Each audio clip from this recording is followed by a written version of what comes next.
standing by.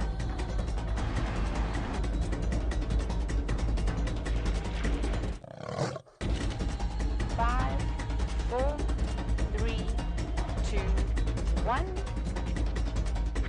You are live, you are live. Good morning and welcome to the Sunrise Safari. It's Brent and Brian, the Killer Bees, and the Thumb. And we are with Shongile and Hosana. They are having the biggest game. Oh, there they go. We can't really see them. They're chasing. See it, Brian? Looks like little Shongile. You got her? She's right. She's going to come out to the right now. Here we go. They're chasing each other around with gay abandon at the moment. Jumping, leaping, tackling. But they are doing it on the southern side of this little river system, which is making it a little bit difficult for us to see them. But we are going to play the patience game here. We are live with two tiny little leopard cubs named Hosana, the little prince, and Shongile, the exquisitely beautiful one. And these are our dominant female leopard Karula's cubs. Oh, there we go. I see some tail movement, some wrestling, there we go. And the other is just below that one, so get ready for a pounce. Now, as I said, we're live, and if you want to ask any questions, it's questions@wildearth.tv on email, or hashtag SafariLIVE at Twitter. There we go. Oh, actually running towards us. Hello, little monster. And of course, we have... Oh! We have Jamie and Dangerous Dave out in the other vehicle. And James is hopefully going to be out on foot shortly. We are having a few technical difficulties with the bush backpack, the walk backpack. And this is very, very exciting and wonderful.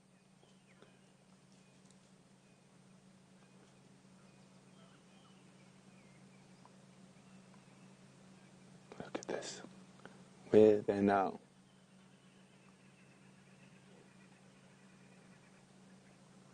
So they're just disappearing behind the bush now. And if we listen to the dawn chorus around us, one of my favorite calls in the early morning, we can hear in the distance. I don't know, Brian, if you guys can hear that. That eagle owl. Ooh, ooh, ooh.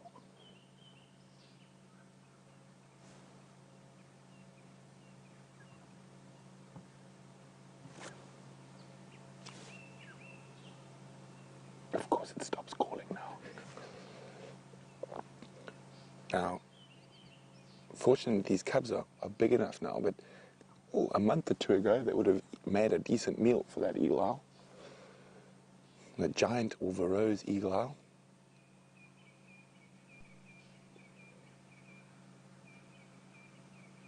Oh, I can see some movement at the back there. So we don't want to move around too much. I'm pretty sure they'll dart back into frame at some point. And I'm really hoping Queen Karula comes back with a kill, and hopefully a kill on Juma.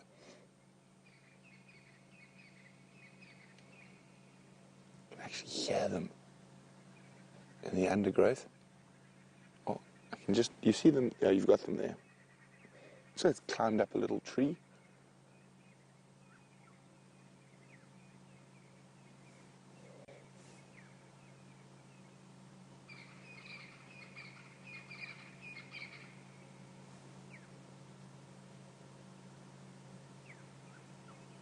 Big games happening there. It's chasing its own tail, isn't that amazing? Now, all this chasing around, even chasing your own tail, is going to be important. It's all honing hunting skills. Oh, up the tree. What do you think, Brian? If we go back, we might get a better view. I think we're in the spot at the moment. Now it's climbed into the tree. Okay, let's just try move slightly.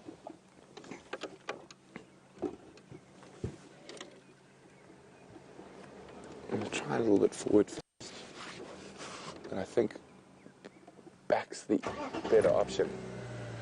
So while we try get the best view of Karula's little beauties, let's go say good morning to Jamie.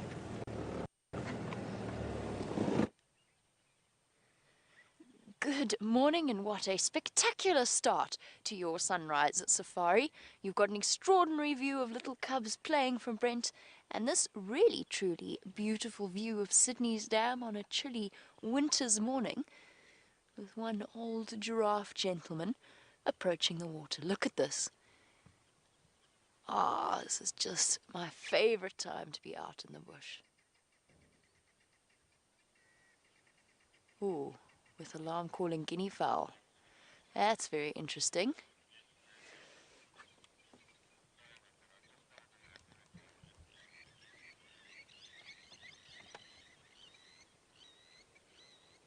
Just an opportunity to take in the noises of the morning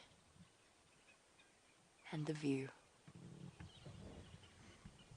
But yes, good morning. Probably introduce myself. My name is Jamie, and while Brent's been looking for leopard cubs, we've been on the search for lion cubs. I have Dazzling Dave on camera with me, who is a very talented cameraman and not to be objectified in any way, shape or form. Thank you, Jamie. It's a pleasure, Dave. Oh, our giraffe's going to have a drink. Let's watch him quickly. Oh. Well, that was the quickest drink in the history of giraffe drinks. Obviously, that wasn't a good spot. There we go. There's a slightly better spot. Looking up nervously, I wonder what upset those guinea fowl. Something was causing the call that they were making. There we go. Trying to find a good spot to have one's morning drink is somewhat difficult at times. However, from one spotted animal to two much smaller spotted animals, let's go back to Brent and not miss out on one moment with those wonderful cubs.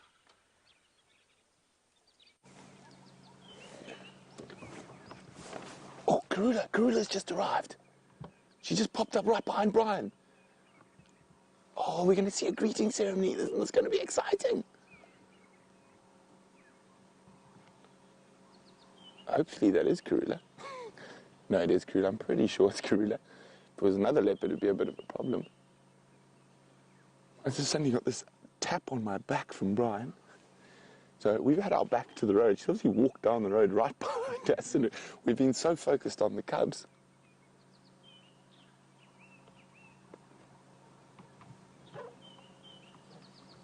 Yeah, we can hear her calling them.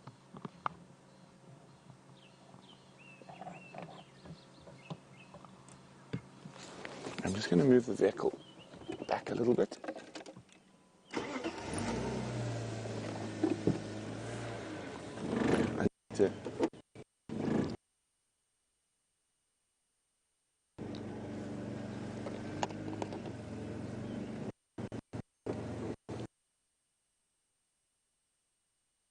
Let's go. Here we go, there she is. Going up to them. They're being naughty. Oh, there we go, they're responding to her. Here we go, look at that. Hi, Mom, I missed you.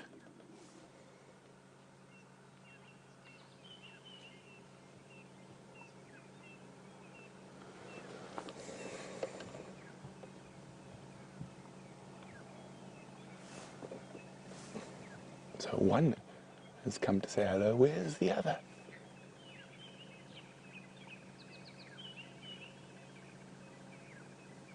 Oh, there we go. Hi, Mom.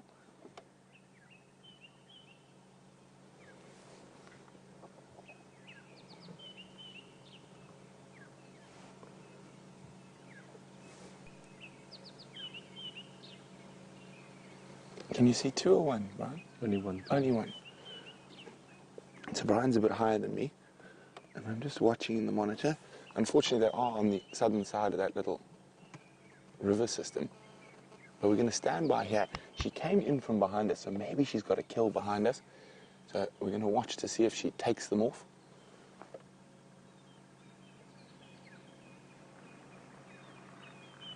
Now we might have to do some maneuvering to get to the other side.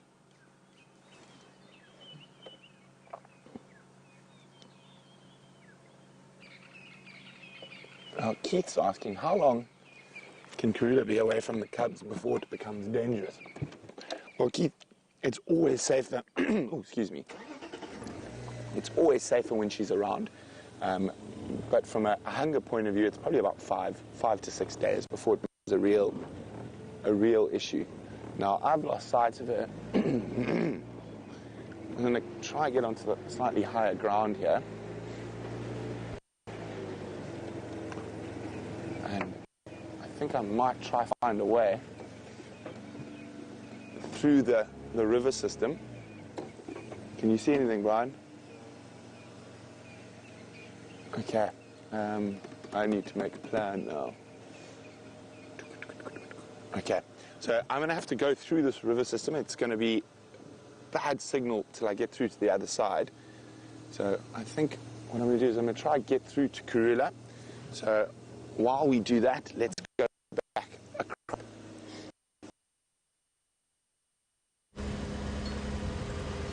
And what marvelous news and what wonderful timing to arrive just as Mum got home and returned to the cubs to go and fetch them and hopefully, fingers crossed, take them to get some breakfast. After 2 days spent playing in one place, I imagine they are feeling rather hungry at this point.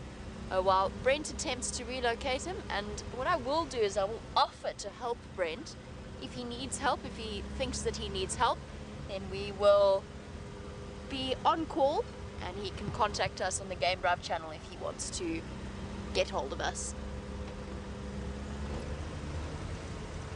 We've left Sydney's Dam and we are cruising along down the northern boundary of Djuma, which is the Buffelshoek cut line. Now I did see tracks of an enormous... Stand by, sorry. I'll finish that sentence in a moment.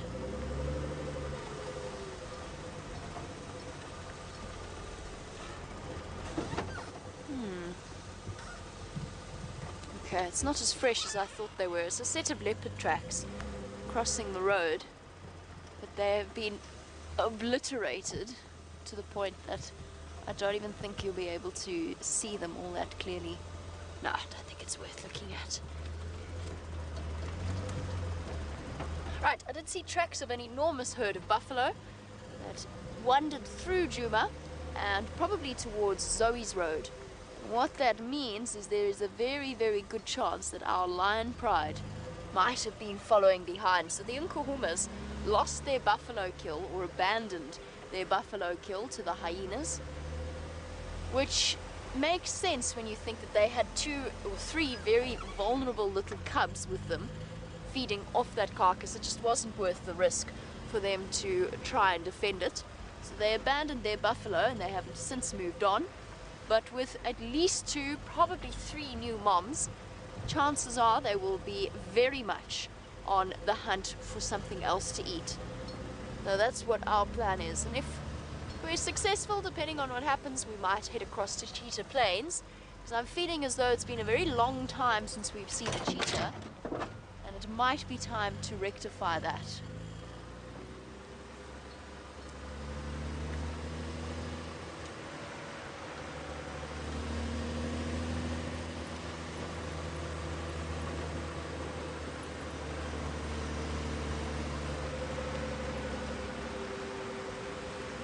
And good morning to Blue Butterfrog as we slowly make our way, hopefully to follow up on those lion cubs. And actually that reminds me, I'm going to tell you a story in a moment. But Blue Butterfrog wanted to know, as our cubs start to get older, whether they be lions or leopards, is there a chance that they, when they're playing with each other, they might actually fight and injure each other? They're tougher than you think, and their games tend to look to us to be unbelievably rough, but they are in fact well under control. They might scratch each other, there might be a couple of cuts and bruises, but it's all part of the learning experience. And there's no, as far as I know, there's no major recorded cases of siblicide in big cats. So it's very, very seldom that they do each other serious harm. Maybe with older cousins, especially with the lions, obviously, because it doesn't apply to leopards. But with the lions, older cousins might inflict a bit more damage.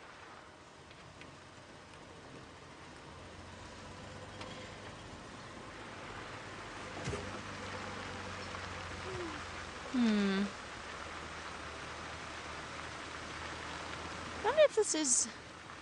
There's leopard tracks again here, but they are actually relatively old. I don't know how we missed them, unless it's just the road that's making them look older than they are. Oh, and I said you had to remind me to tell you a story. James bounced out of his room this morning and said to me, "You've got to go and see the cubbies, the cubbies, the cubbies, the cubbies." So obviously he's a little bit won over by the brand new Nkuhuma cubs. He was positively bouncing. That might also have been to do with the cold, though. I'm slowing down a little bit. There's lion tracks around here. And the question is, where have they gone? Have they moved through this area?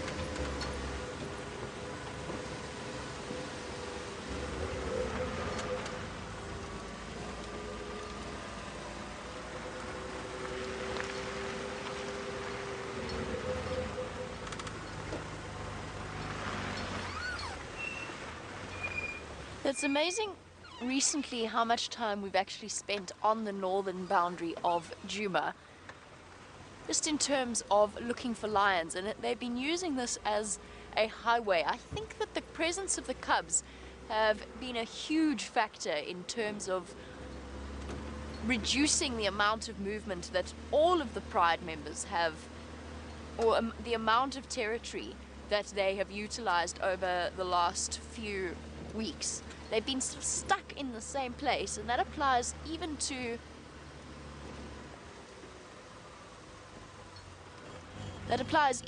a situation where a lioness doesn't have cubs. Sorry, I'm just listening to the game drive comms at the same time and looking for lion tracks. And the lion tracks go in here. They are big male tracks. I'll show you what I mean. There we go. And these are relatively fresh, and I say that because they would not exist if they were not relatively fresh. And there's a couple of them here. Hold on, I need to remove my hot water bottle from my jacket, which is cheating. What did you call it, Dave? Packing heat. With my hot water bottle underneath my jacket. Okay.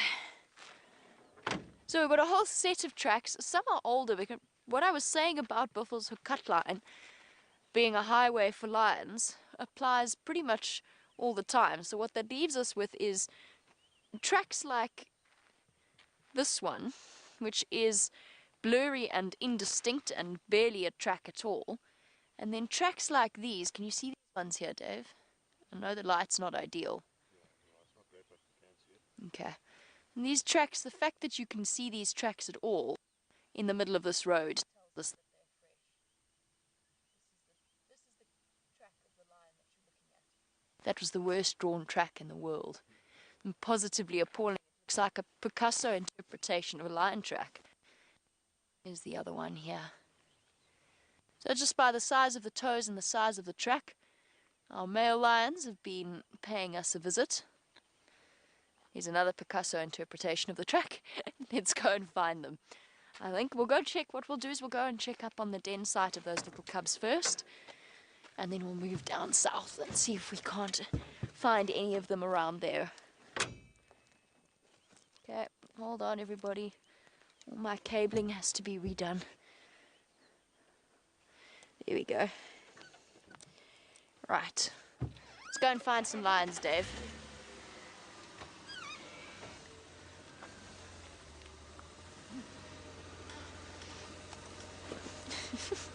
Don't like the cold, okay? Here we go. My flower bright pink hot water bottle. Brent has one too, just by the way, and it's equally bright pink and equally florally.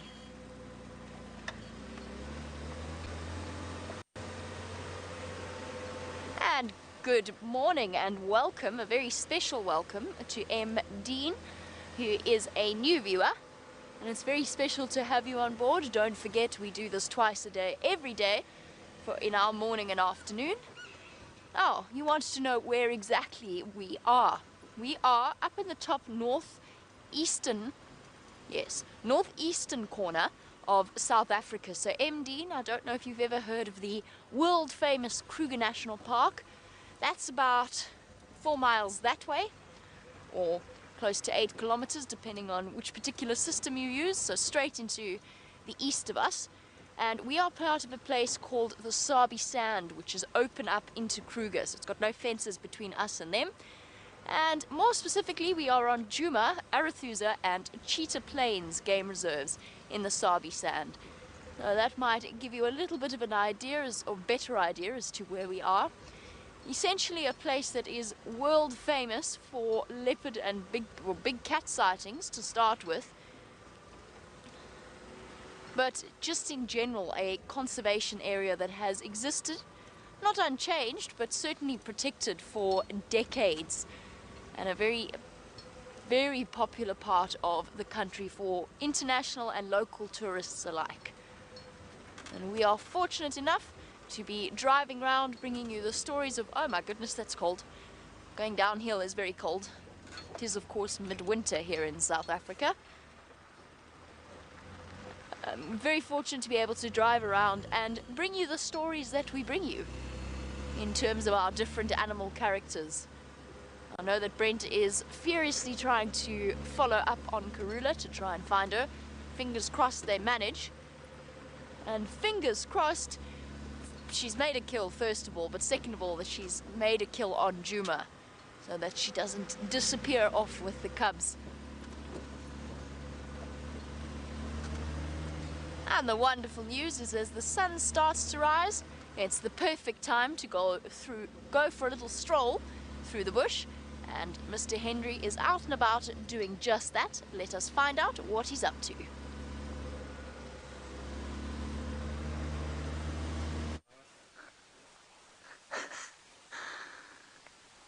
Good morning everybody, and I do apologise for our tardy start this morning. Unfortunately not our fault.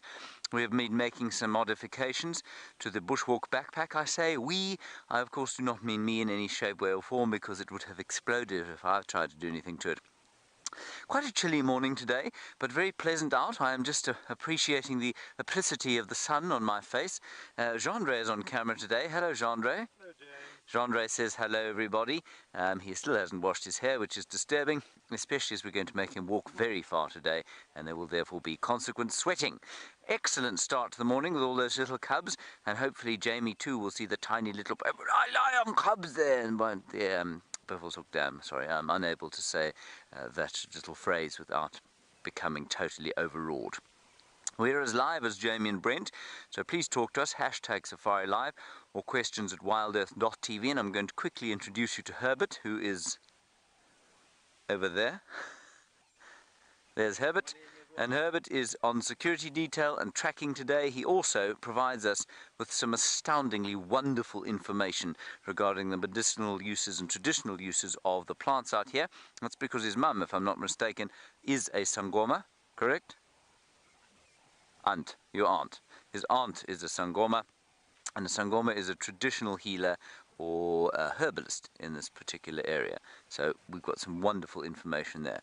I'm standing on a termite mound because I like apricity, and because I also like standing on a termite mound. We are now going to head down the termite mound without trying to fall off, and then we'll see what else we can find.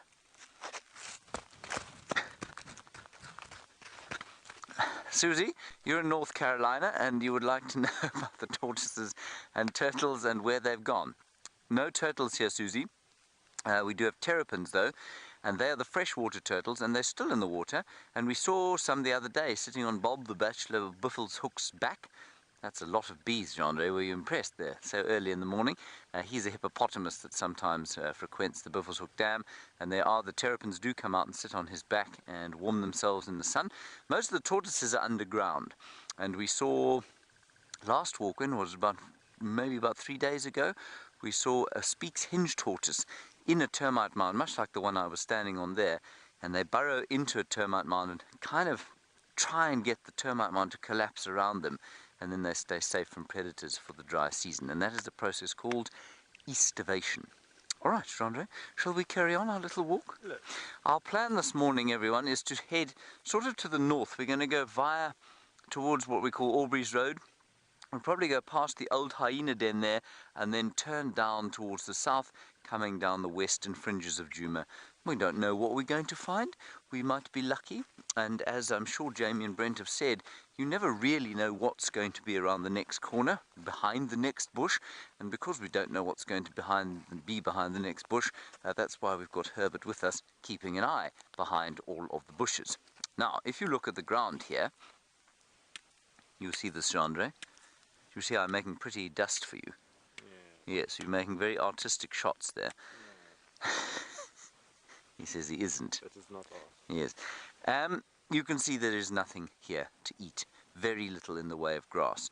But as soon as the rains come, and let's hope that they do come, this will explode into green life. And that's because there's a very strong seed bed. So if we look down here, oh, there's a cloud covering the sun. That's not good for my apricity. Underneath the soil here are millions and millions of grass seeds, and all that they're waiting for is a bit of water. And so we hope that by November this dry soil, dusty soil, will be moist, and it will also be verdant green. Let's go across to Brent Leo Smith and find out how his search for the great Queen and the family of Windsor is going.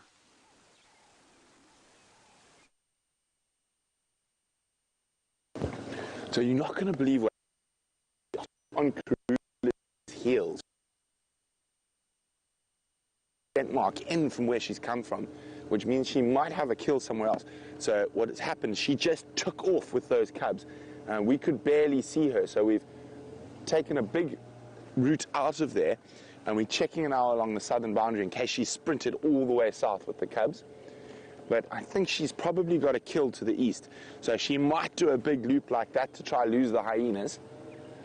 So those hyenas came in with their noses to the ground, smelling each of her tracks. And she spotted them from 50, 60 meters away and then just took off.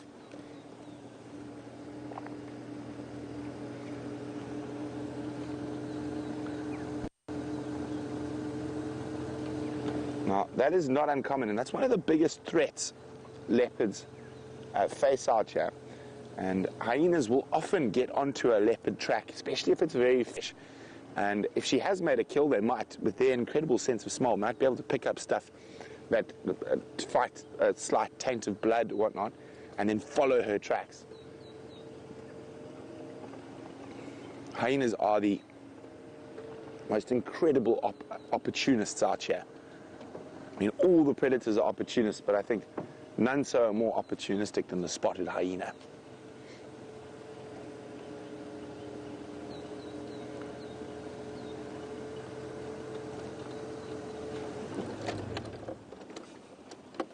I'm just going to switch off the car as we roll down the road here. Now remember, little birds could give us an idea where the Queen is, but while we do that, I mean, look at that mist sitting low ahead of us this morning. Very chilly, 11 degrees Celsius when we started, about 51 Fahrenheit.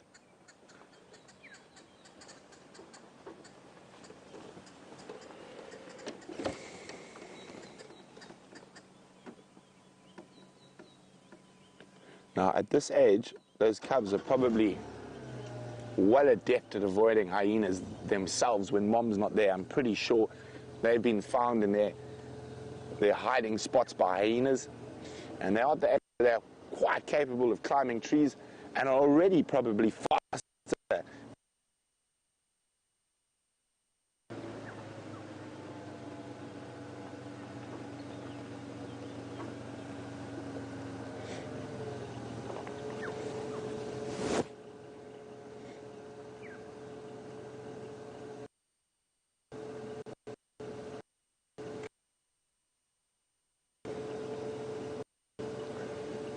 That's the reason we moved quite far away from it. Was we wanted to give her space so she could hear and listen, and that's why we came probably about 1 kilometer ahead of where she was heading.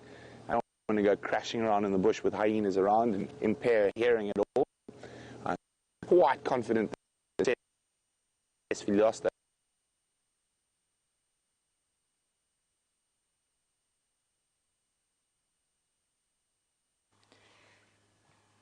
It seems as though we lost Brent, so we do apologize for that. I mean, we didn't lose him completely. He's somewhere there. He just lost his vehicle signal. But you've arrived at the perfect time, because the hippopotamus is giving us the hairy eyeball, glancing at us out of the corner of his eye. He's gone completely, totally still, and he's trying to work out whether or not he should run at us or run away from us, or whether it's worth just staying there to munch on a blade or two of grass. And at this time of year, this is why it's so important, first thing in the morning, especially, or on cloudy days, any time of the day, to be so careful when you're out on foot. Around dams is the most important place to be on the lookout, but absolutely anywhere, because of course a hippo can travel miles and miles at night. And because they are desperately trying to meet their nutritional needs, on a cold morning like this morning, they take full advantage of the low temperatures to spend a bit more time out and foraging. This is probably the same hippo bull that James saw yesterday at Buffelshoek Dam. He can be quite tetchy, which is why I said he's attempting to make up his mind what he's going to do. Unfortunately for us, we've got a few trees between us and him. But I don't really want to stay for too long, because I actually don't want to upset him more than anything else. And it's sort of close on at this point, because it's a big bull hippopotamus. I would say he's probably over 2 tons, so over 4,500 pounds in weight, which is significantly heavier than myself and Dave and the vehicle. Hello, boy. Shame. One has to feel really sorry for the hippopotamuses at the moment.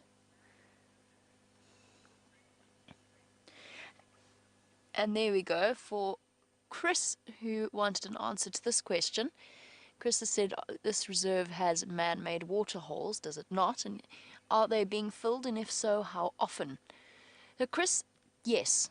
Now that's the interesting thing. It's one of the reasons why there are now hippopotamus in an area where there shouldn't really be huge numbers of hippopotamus. And that is because in the northern Sabi Sands, which doesn't have any major river systems, there are all kinds of man-constructed dam structures or waterhole structures that brought in hippopotamus where in numbers that they would not previously have existed in. Now, of course, we get to the stage where, with the drought, they have nowhere to go. Is he sleeping now? No, he's just watching. Relaxed a lot since we first arrived. So, Chris, not all of the water holes are pumped. There are 2 on Djuma that are pumped regularly. It's usually about once every 2 or so days, depending on the temperatures and how much water has evaporated. So the Djuma waterhole, the Djuma pan, and the Galago pan are pumped once every 2 days. They're very small, and bear in mind that that water has to come from somewhere. It comes from deep beneath the surface of the soil. How beautiful is that light, by the way? But there is limited supply to that, so we've got to hope we'll be able to keep pumping it for the next few months, but we've really got to hope that rains arrive and replenish the supplies of underground water. He's gorgeous. Okay, let's leave him be. He's fine. He's absolutely okay with us, but I think let's just leave him be. I hate stressing out the hippos at the moment. I just feel so sorry for them. Not that I ever like stressing them out, but it feels particularly bad at the moment. So I think we'll leave our hippopotamus be. But yes, very important to remember around waterholes such as this one, be very cautious of hippos. What they do sometimes as well is they have a long night of walking and they go to sleep. And you think you've found a dead hippopotamus because they sleep so deeply and you can't actually, because of all of the layers, you can't actually see them breathing. And more than one person that I know of has gone forward to have a look at what they thought was a dead hippopotamus, only to find that it's very much a live hippopotamus. and very grumpy at being woken from its nap.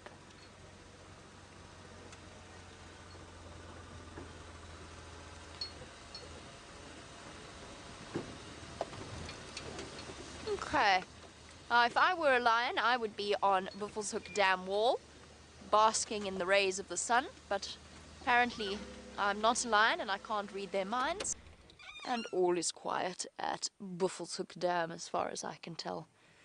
No hippo, but that's because we know exactly where our hippo is, and shame, very little water cover left for him.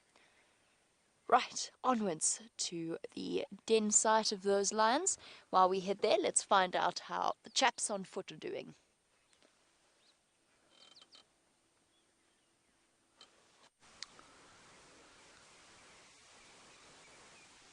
The chaps on foot are doing very well because the cloud has disappeared from in front of the sun, and so the precipitousness of the morning has returned, and our faces are warming in the golden sun as the coolth of the night dissipates. That is very poetic, don't you think, Jandre? Jandre doesn't think that was poetic, but that's because he barely speaks English. Now, here we have what's known as a red thorn tree, and you can see very clearly why it's called a red thorn, because it's got very red bark. And that bark is made red by tannins, and those tannins, of course, were used extensively by, I think, probably the early Boer settlers in this area to tan leather. Now, the process of tanning leather I know nothing about, other than it makes it this reddish color, and I think protects the leather slightly from the elements. So that's what they used to use, the inner bark of this tree, Acacia gerardii, the red thorn. Now, it's also rather good tasting. And this tree, you can see, has been mangled many, many times, and it's been mangled by elephants because they're trying to get at this delicious inner bark. And unfortunately, I lost my knife. Well, I haven't lost it, I just couldn't get it this morning for various complicated reasons that should not concern you. But I'm going to try and retrieve something of it for you to taste, because I know you all want to taste it. There you are. Jandre, will you vicariously eat this for the viewers, please? No, you can't, because you are holding your camera. Shall I do it? Oh, there we go. Well done. And Jandre will tell you what it tastes like. There we go. I've got a nice piece here. It's quite nice and sweet. Much sweeter than any of the other acacias. Samsung, while we're sitting here, it's actually an interesting question you've asked. You said, what is the most medicinal plant that we have in this area? Well, I don't know that you can say that the most medicinal, but there's certainly some that are used a little bit more than others. This particular one here that we're looking at, that is growing in the red thorn tree, is something called mbezana. Now, mbezana is the Shangaan name for it. Its English name is the bushman's grape, and it's growing as a creeper into this tree. I don't know that it's particularly used medicinally, but it's certainly used as an important source of forage, and it smells horrendous.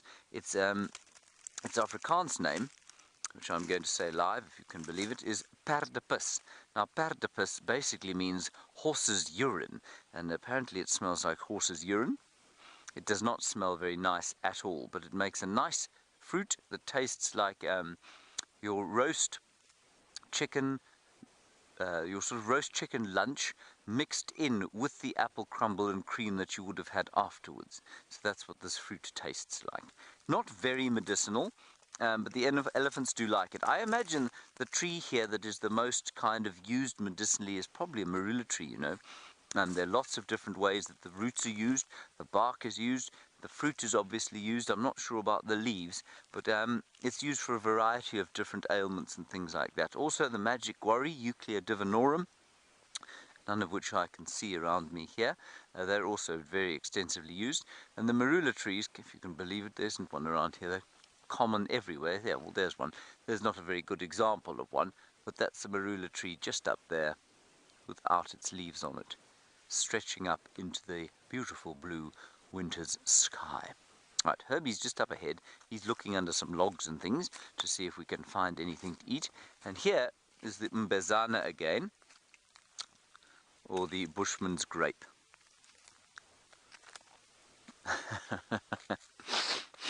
Hello, Pinchy Winer's Hat. Very nice question from you. You say, do I prefer the smell of petrichor or the apricity of the morning?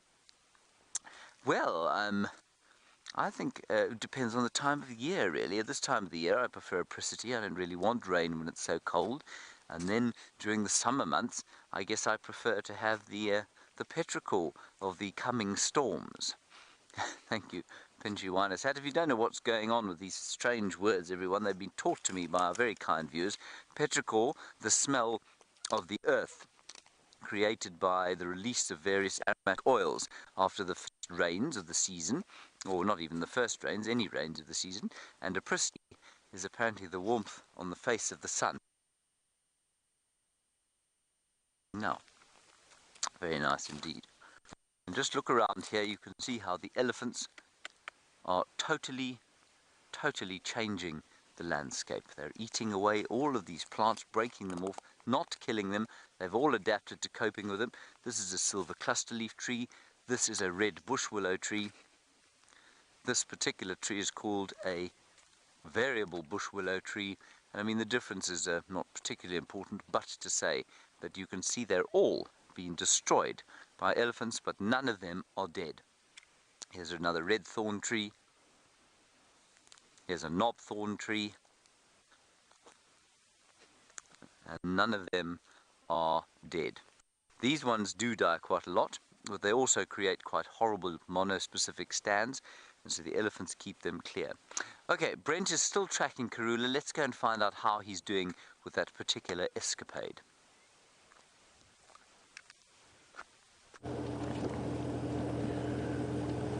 We've had no luck yet, so I think she's still in that block south of that little river system we're at. I'm going to take a bit of a chance next. So I'm working on the assumption that she's caught something. That's why she's come back to those cubs. And I'm going to check Treehouse Dam quickly, and if I get nothing in this area, I'm going to go back and I'm going to try backtrack Karula to see if we can backtrack to where there's possibly a kill in a tree somewhere. So just one quick dash past Treehouse, and if there's nothing here, we're going to head back. Her tracks were coming from the northeast, so probably around Chelepan. So we're going to head towards that direction, see if we can see where the tracks come from. Now, if she has caught something and she's stashed it and she's gone back to fetch the cubs, she probably would have walked a very direct line from wherever that is back to the cubs, so it's much easier. Let's just listen quickly, it always pays.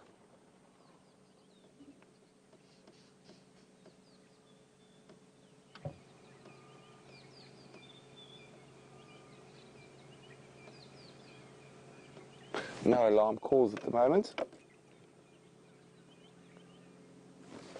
Just got to be on the radio with Tax for a second. Standing by.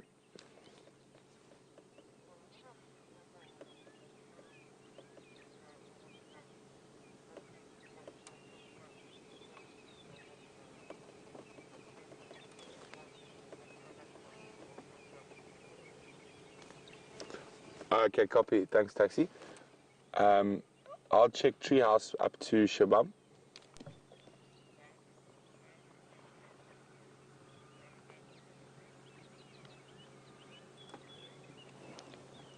Copy, thanks. Okay, that's good news. Taxon's got tracks of Karula and both cubs crossing over on top of my tracks from where we were checking earlier.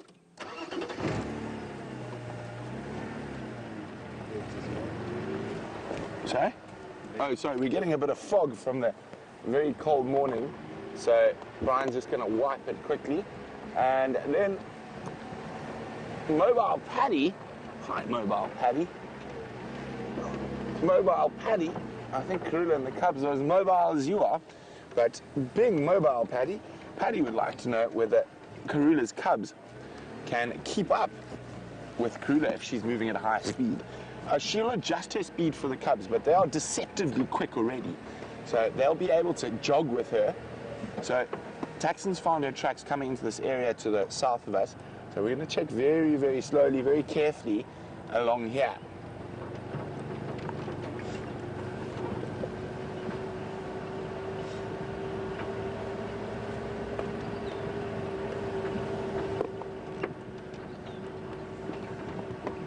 Okay, so she's an incredibly good mother, and you probably find she knew those hyenas were following her as she was heading back, and that's why she crossed straight through the drainage line. She looked quite not 100% relaxed, and she was calling a little bit frantically when she couldn't find the second cub, and I think it's possibly because she knew those hyenas were on her tail.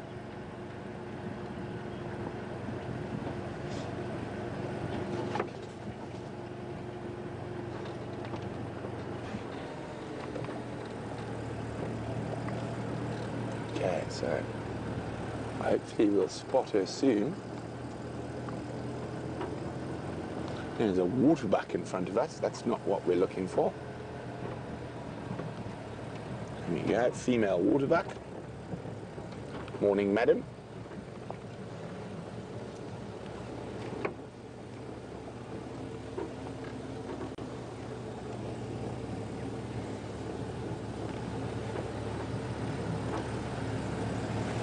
Now, there's an old quarry or borrow pit from when they were building Gowrie Main that Gula sometimes likes to head towards, so we're going to go there.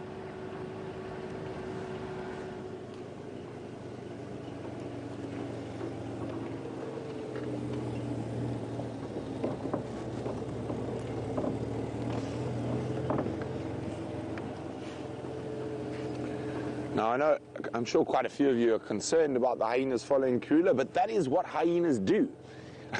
Yeah, that is an age-old game that's been played out for millennia out here in the African bushveld. Hyenas have developed into that incredible opportunist, and they will often follow leopards by scent. Standing by, Tax.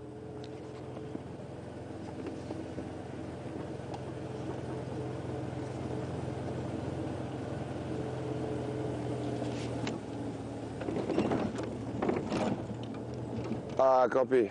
Thanks very much, Taxi. I'll let the guys in the east know. Okay, so she's crossed our southern boundary. Now, whether she's got a kill there, but I don't think so from where her tracks were coming. So we're going to go check back on her tracks, and also at the same time head towards where I think the Nkahuma Pride might have crossed last night. Oh, and we're getting some more misting on the lens in this cold morning.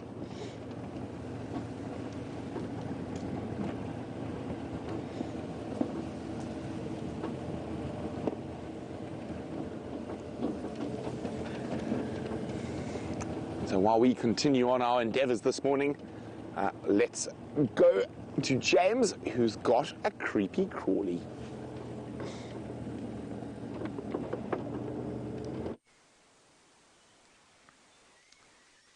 This is the ultimate creepy crawly, everybody, and it is, I love the local name for it, Kogolochi, which of course is just taking it from the English cockroach. It is a kind of cockroach. Cockroaches, of course, come in many guises, and this particular one, Hendry, if I'm going to try and twist him up towards you, this particular Kogolochi has got armor plating on the back of him. Can you see that at all, Hendry? He's got armor plates. And I had him on my hand, but he didn't like being there, and so he crawled into this piece of log. And here he believes that he is safe from me. He is, in fact, completely safe from me regardless, because he is a cockroach. And I know many of you will think a cockroach an utterly disgusting creature, but there he is. He's quite a splendid fellow. Look at his amazing detail and his little armor plates. What do you think, Hendry? Would you like to keep him as a pet? What would you call him? James. James the cockroach. I see. Hendry? Wait till we're next on there. Isn't that lovely? And look at his feelers. Let's see if he cleans them. They're very fastidious cleaners of their feelers, these fellows. Perhaps you could clean your nails. He could clean my nails. Perhaps you could clean your hair. But touche, yes. Now, many people would think that or imagine the feeling of a cockroach crawling on them to be possibly the most disgusting thing. Thankfully, he didn't go up my shirt. Okay, we're going to put him down. And I think you'll find the reason he's now so mobile is that he's warmed up as a result of being on my skin. And of course, it is still pretty cold, and insects are very incapable of moving. They're incapable of moving during the cold of the morning. Now, Jamie has managed to find some tiny little thing to go you.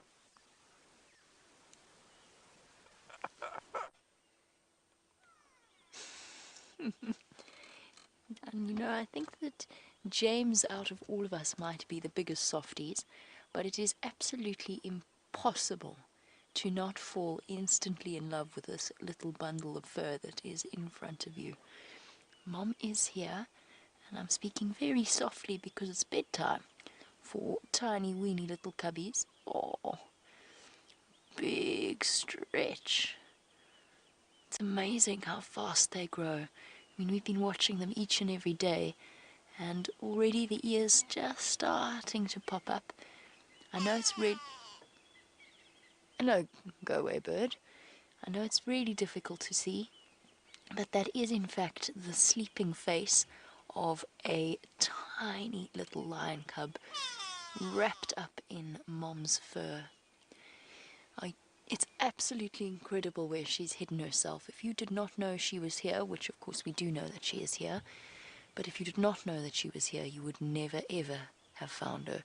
Unless of course you went for a walk and accidentally strayed a bit too close, at which point you would find yourself on the receiving end of some Harley-Davidson style growling. But it is a very, very tricky area.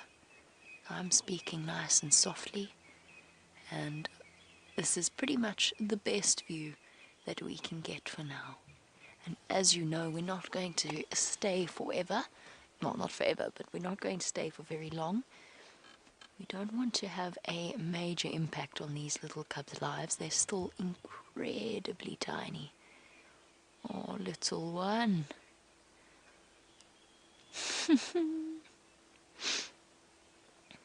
Oh, that is cute. And his siblings wriggling around at the back. Utterly irresistible.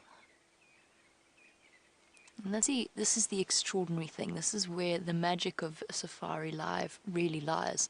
Not with babies, not that babies aren't wonderful, but with the prospect and possibility of following an animal's life from this point, young and pure innocence personified, to adulthood.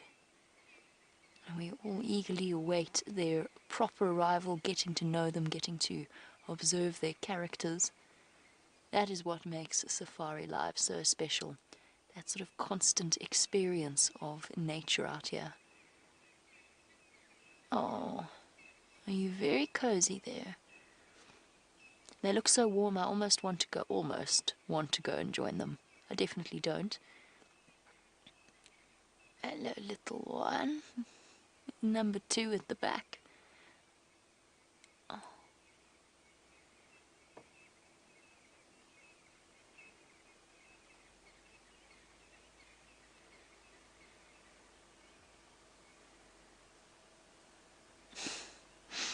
And as they nestle into Mom, oh,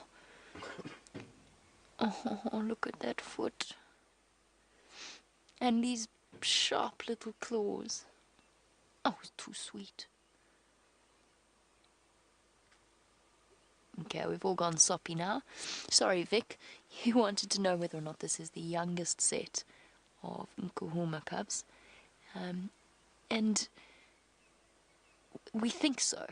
But we do believe that there is another set of Nkuhuma cubs as well. So we think that there are 3. That is because when I was with one mother with her 3 cubs, Brent had 2 lactating females. So this den site we know of. We don't know where the other den site is, but we strongly suspect that there is another set of cubs. But what we don't know is whether or not they are younger than this lot or older.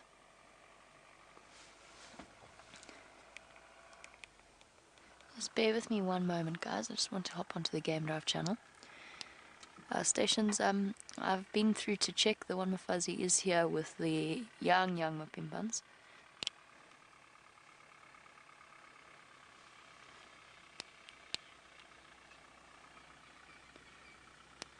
No problem. Just letting everybody know that she is here. There's another vehicle off to away from us. Just want to make sure that they don't accidentally come and see what I'm looking at and then join us in the sighting, because we do want to... Oh, hello. We do want to keep it as just one vehicle. Oh, ho, ho. Hi, baby. Are you both adorable? Such sleepy faces.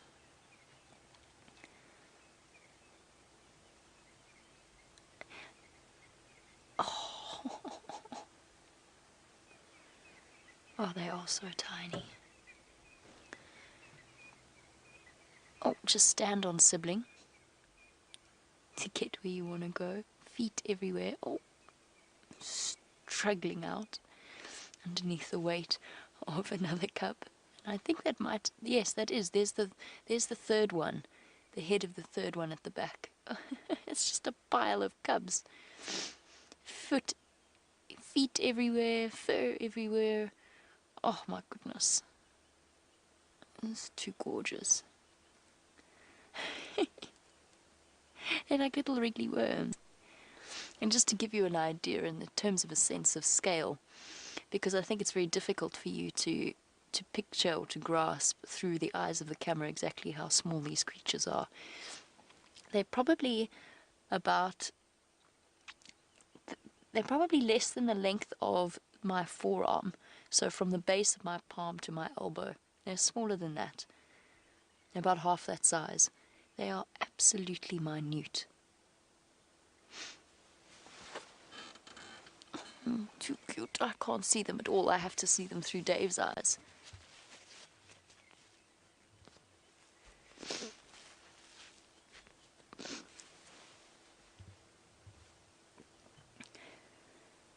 Oh, looking for breakfast at this point.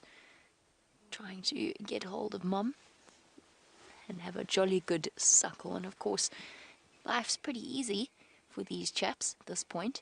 Their mum is a ready-made milk bar for the first 3 months of their lives, but after that, of course, they have to shift their diet to the predatory diet that they will have for the rest of their lives.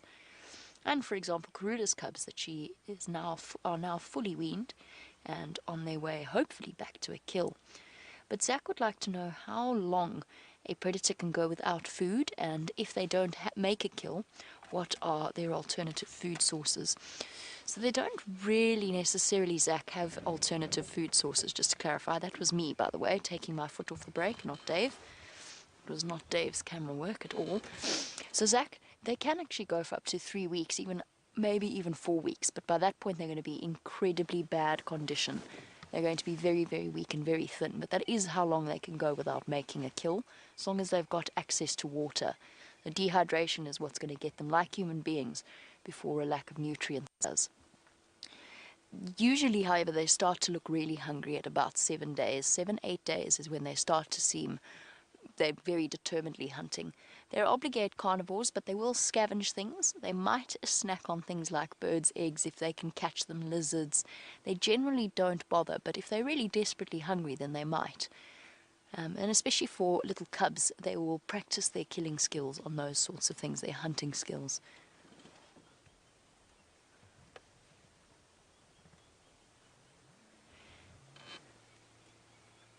Let's see what these little bundles of fluff are up to. As I said, I can't see them at all. Where'd they go? Down a bit. There we go. These are little ones. They've completely made life very difficult for us. Disappearing behind the leaves there.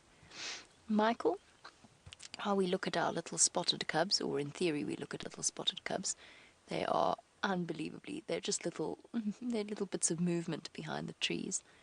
You can see Dave trying to show you where they are, but it's very, very tricky. Michael, our cubs are currently very spotted. You wanted to know why it is that some lionesses lose their spots completely whilst others don't have more spots. Age plays a big factor. So obviously when they're cubs they've got the little spots to help to camouflage them. Oh, little one. I'm so glad they've got their mom here and keep them nice and warm on a cold morning. So age is a big factor. So the youngest Nkuhuma lioness has more vivid spot colorings than the rest of the pride. It does start to, they do start to fade with age, but as with anything,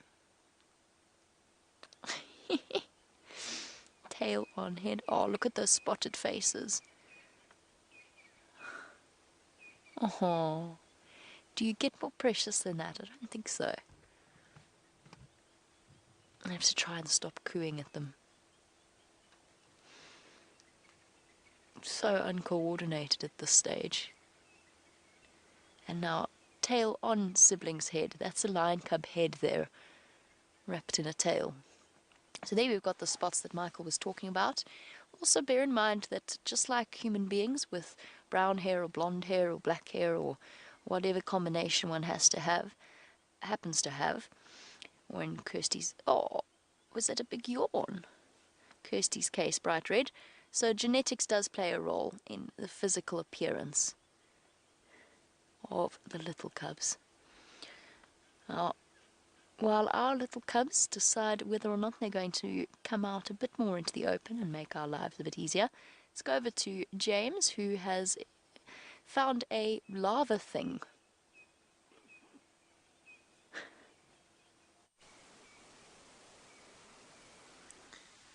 This was described by Louise in the final control, everybody, as interesting but ew. And it is a bit interesting but ew. You can see it's moving there. And it is a pupa. Now, a pupa, for those of you who don't know, is part of what we call a hollow metabolic life cycle. So something like a butterfly is the most obvious one, where the caterpillar pupates like this, goes into this chrysalis, and then emerges as a beautiful butterfly.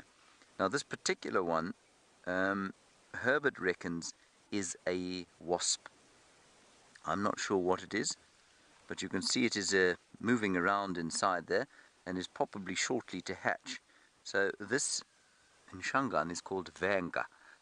That's what a wasp is. I think that's quite a nice name, Vanga. Probably slightly too honourable it sounds, I think, for a hornet or a wasp. So that's this. And unfortunately, I pulled it out of the bark in a flaky thorn tree, so I'm going to have to find another spot for it to go, because it'd be sad if it didn't make it all the way to fruition with its twiddling end there. It's quite nice. So that's what that is. And then if you come over here, Herbert also found, I'm going to put the Vanga in this little tree hole here. Good luck, Vanga. Don't sting anyone when you are big. Just be nice. Don't be cock, be lekker. Right. Come and look over here, everyone. Here is a very strange thing to see in the summertime. Oh, sorry, let's go back to the lion cubs. They're being very cute.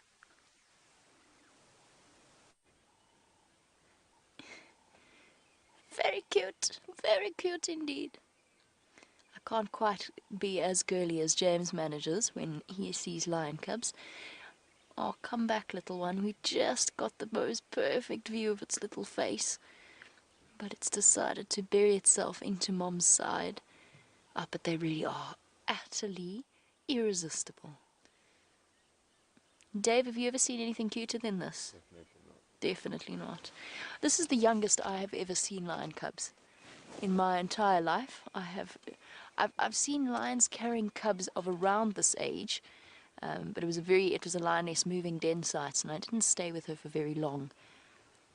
This is probably the youngest that I have ever seen lion cubs, and it's just extraordinary.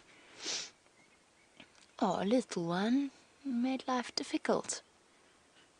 We're not going to stay for too much longer. We are going to pull out in the next 4 or so minutes.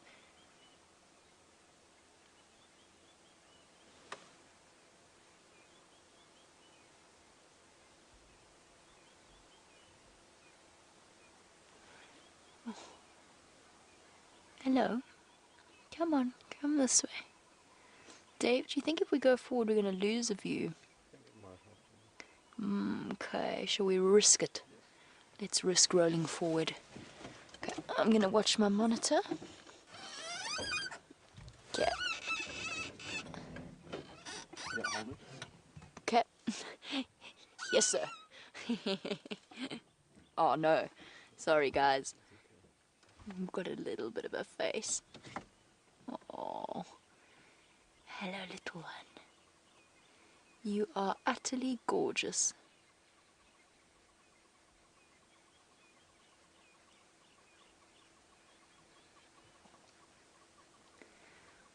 Okay. So, guys, in terms of our viewing policies and why we are watching these little ones with Mom, it's something that we do very, very carefully. We're viewing them with them here, but for a very limited period of time. Why then do we not look at leopard cubs at all before they're about 2 months old, and yet we are willing to watch these cubs with Mom at this age? And there probably is some debate between the various people, but a couple probably about 2 or so weeks. And the answer to that is just in terms of the vulnerability of a female leopard versus a female lion. So the reason we don't view leopard cubs when they're very, very young is because they actually have more in the way that is a threat out there than the lions do. The biggest threat while a mother is with her cubs, to her cubs, the only thing that is a threat to her is a male lion. Hyenas, she'd be able, I mean, unless it was a huge hyena clan, hyenas she would be able to defend the cubs from. And hyenas are very, very unlikely to attempt to attack a lioness with the little ones. And the rest of the lions in this area are all part of her family. They're all part of her pride. So the biggest threat to her is a male lion. We know that things are relatively stable with the lions of this area, and either way there would be nothing. We would not have any impact if a male lion did decide to come in here. A leopard situation is different because they are much more vulnerable than lionesses, and they also don't have the additional assistance of the rest of the pride in terms of hunting and in terms of looking after their little ones. It's a different approach that we do.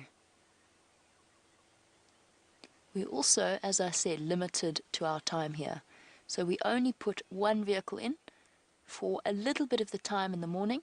It's also valuable for us to be able to know where she is and if she is here, because as I said, you don't really want to go stumbling into her. But then we leave straight away and nobody else comes in until they're a little bit older. You can see that we are not making any major noise. We're not making any sounds, except when we come in and then we leave again. We don't reposition much. Might roll forward a little bit. But we're incredibly, incredibly sensitive to the animals that we care about. And don't forget that we do live our lives caring about these animals as much as anybody does. And we would never do anything to jeopardize them. We really wouldn't.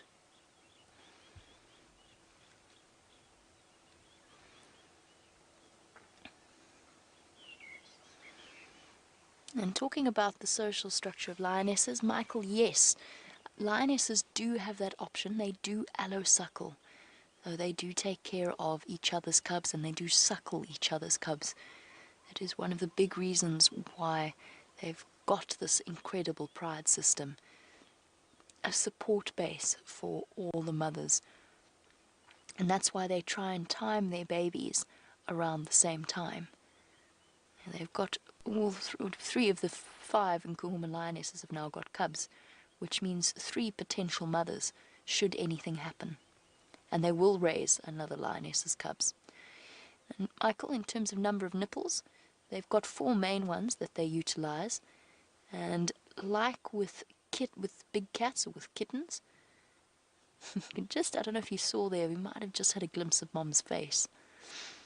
And just like kittens, the lion cubs generally have an established nipple. So their nipple, essentially, that they go back to when they suckle. Sometimes there's a little bit of conflict, though, as you can imagine. And they need the mother's side just in the same way that domestic cats and puppies do. It is time for us to go. This will be our last few moments spent with them, and then we're going to leave this lioness to peacefully feed her family.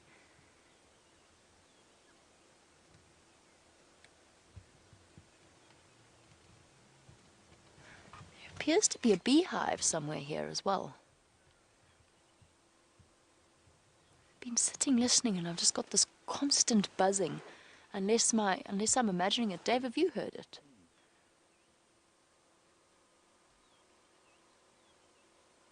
It does sound like buzzing. I don't see any aircraft. Alright guys, we are going to have to go relatively soon.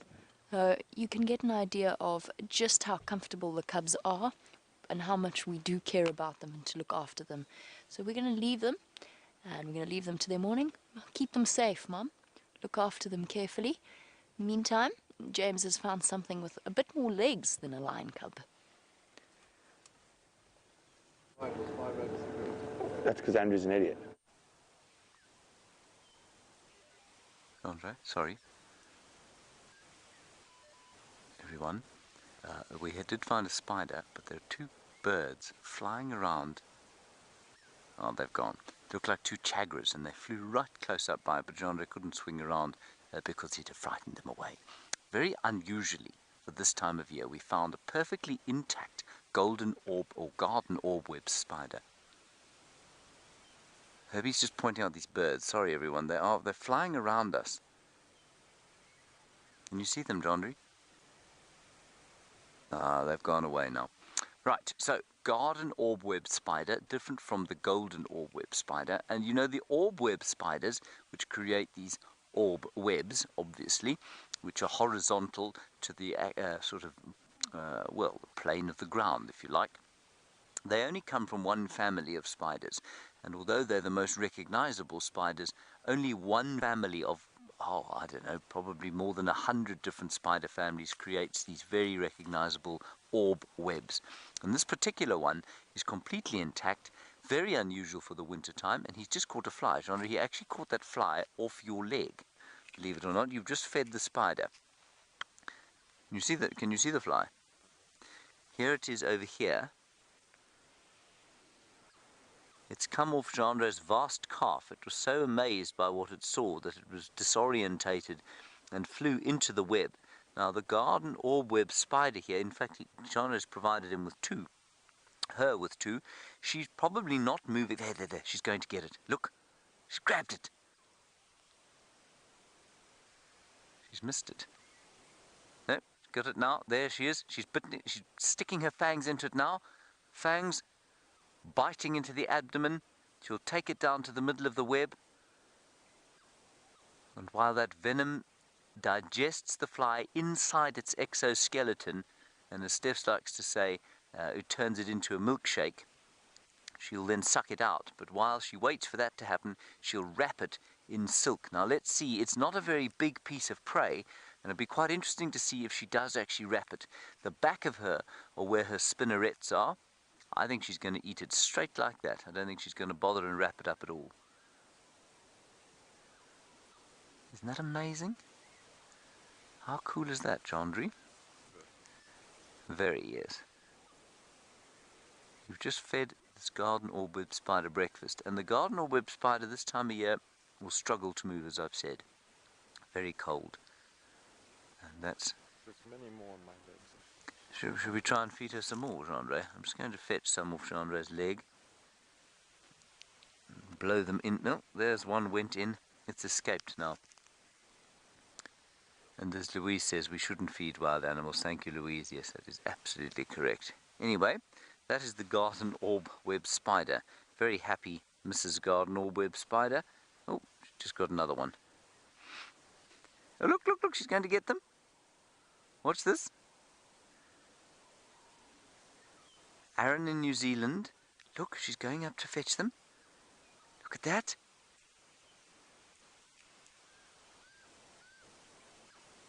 Oh, that's wonderful.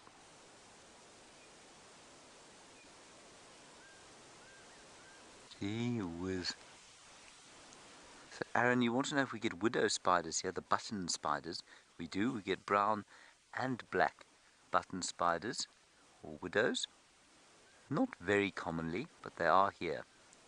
And they can do a bit of damage to you. They won't kill you, but they can do a bit of damage.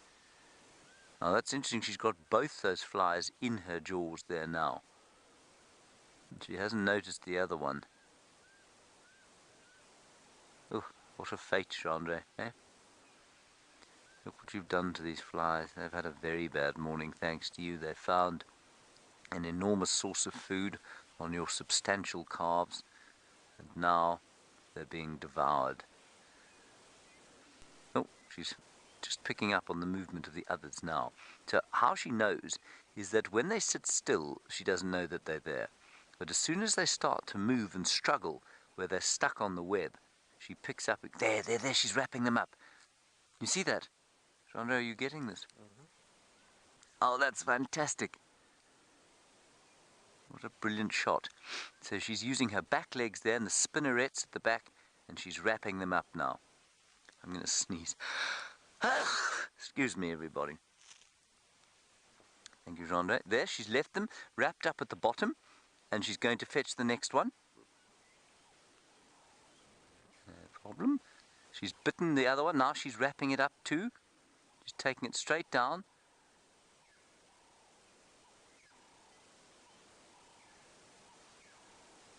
Let's see if she wraps this one up. She's wrapped up the other two very tightly. This is incredible. Especially for winter. I mean, this really is very special indeed.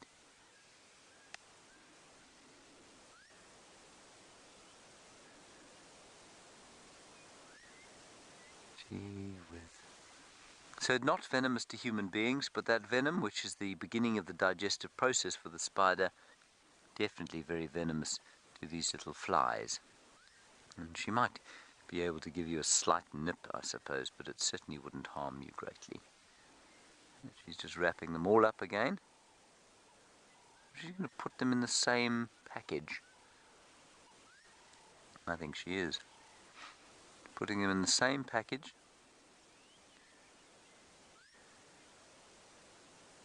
Ah, this is just incredible.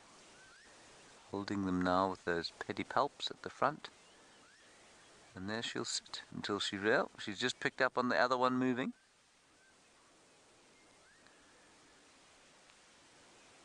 See if she grabs this one. There's one off towards the sun, to the eastern side of her web now. Let's see if she takes that one too. Oh, she's looking at it. She's actually eating the other. She's eating the third one she caught. Oh, and this one on the eastern side of the web is getting itself into awful trouble. It's starting to struggle.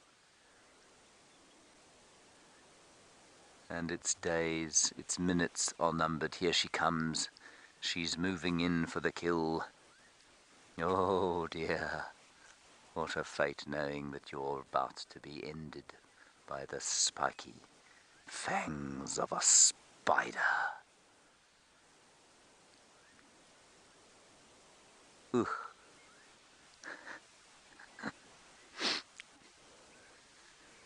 Marilee in Illinois, you want to know how often a spider must eat in the winter to stay alive. Marilee, I couldn't tell you.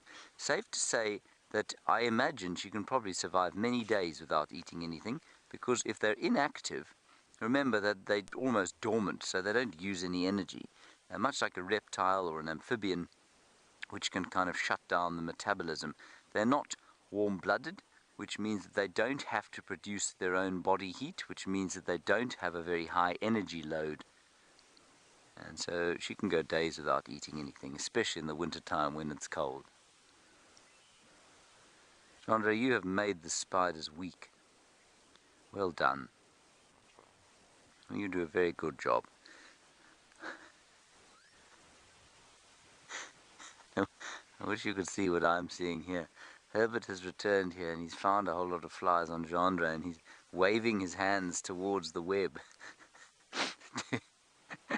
to feed it further flies. Let's caught another one. Isn't that amazing? Can't believe it. The spider's been sat here for weeks waiting for something to fly in here, and suddenly, to its small spider brain, it can't figure out why, but there are hundreds and hundreds of flies landing in its web. Because of Gendry. Thank you, Gendry.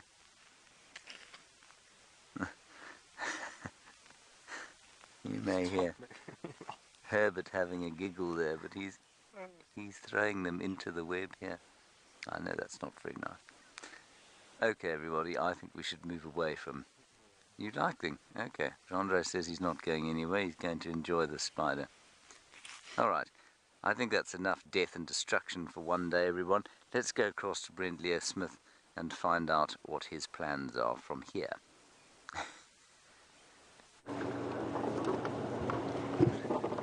We found the lion tracks where they've crossed from Buffelshoek into Djuma.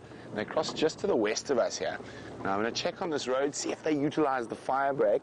I don't see any cub tracks for the other set of cubs, but I could only see tracks of 3 lioness.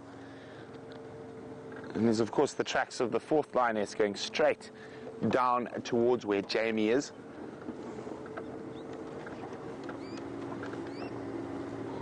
Just going to go very slowly, very carefully. There's some hard patches here. Let's check now if they crossed here or if they kept going on that big animal path. You're looking carefully, Brian.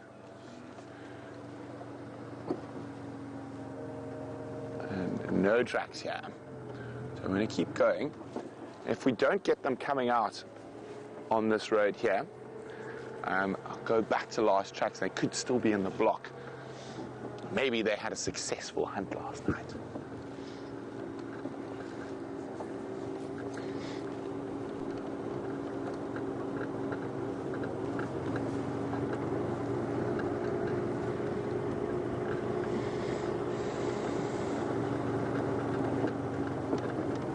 We're going really slowly, checking very, very carefully in this absolutely splendid winter's morning. And then Brian's showing you a termite mound with a jackalberry on top of it.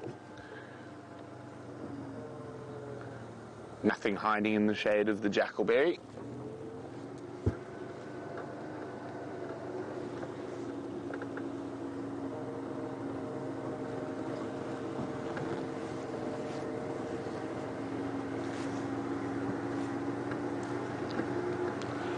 Hi, Sammy! Sammy's a brand new viewer. He's just found Safari Live. Well, Sammy, welcome to the family. Sammy's wondering, how long do we stay out? Well, Sammy, we stay out at the moment from 6 a.m. Central African time to 6:30 a.m. Central African time to 9:30 a.m. Central African time. And then in a few short hours, we start the sunset safari. So we're busy on our sunrise safari at the moment. So the sunset safari starts at 3 p.m. Central African time and continues till 6 p.m. Central African time. So we are out at different times of the day for 6 hours. 3 hours in the early morning and 3 hours in the evening.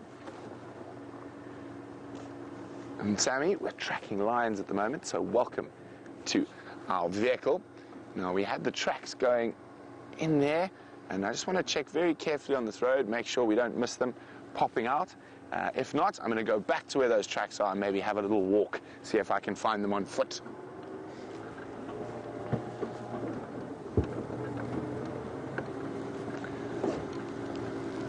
And so while we continue to check, let's go back to James and his ravenous spider.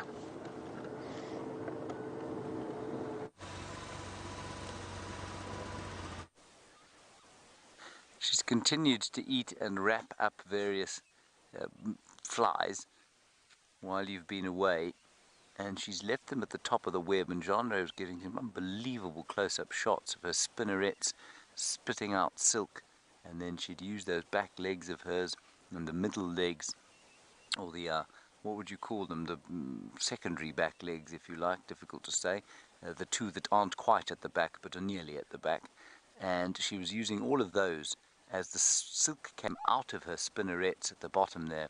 She was using those to wrap up the flies, and she's got a package of 5 or 6 of them in the middle of the web where we originally found her, and she's now catching yet another one that has flown off Hendry onto this bush. Sorry, Hendry, I've moved the bush for you.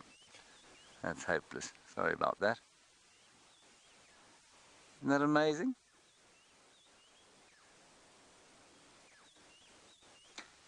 And Justin, you're wondering about the strength of the web. Justin, this particular web, not as strong as some of the others. So the golden orb web spider out here, the Nephila species, they have got webs that are one of the strongest known substances known to us anywhere in the world. They're stronger than high tensile steel, and they're stronger than Kevlar. These ones not so strong, but still for their width and for their thickness very, very strong, and probably also slightly stronger than steel. So very strong, but they're so thin that you could put your hands through them if you wanted to. And in order to prevent much larger animals doing that, what they've got there are those white things called the stabilimentum. And those stabilimentum, we think, prevent big birds and other larger predators, or maybe even dung beetles and that sort of thing, flying into the web and destroying it. So bits of prey that she wouldn't be able to cope with can see those stabilimenta. I think they also reflect ultraviolet light, and so they might attract the smaller insects into them. Here she goes back again towards the middle. I think she's exhausted from all of this breakfast. It's like I feel after a bowl of oatmeal.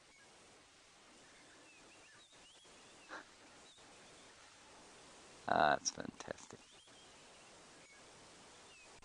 We did hear, while you're watching that spider, we did hear some zebra alarm calling off to the right-hand side of your screen, going, wah, wah, wah, wah, wah, wah, wah, wah. Don't know what that was. We might go and take a look-see. Right, Hendry, have you had enough of the spider yet?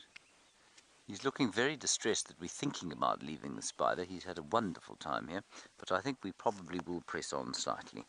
Is that all right, Hendry? Thank you. Well done. Good job. We'll follow Herbie out here. I think we will go and have a look, just quickly see where the if the zebras have spotted anything that's worth having a look at. Wonderful that you saw those tiny little lion cubs. I'm very jealous of that, but I'm glad Jamie got to see them. And I'm sorry about the fact that that Karula has gone south of our boundary. Nasty lady. All right, let's go back across to Jamie and get an update from her. We're getting a bit of breakup. We'll go into a better signal area.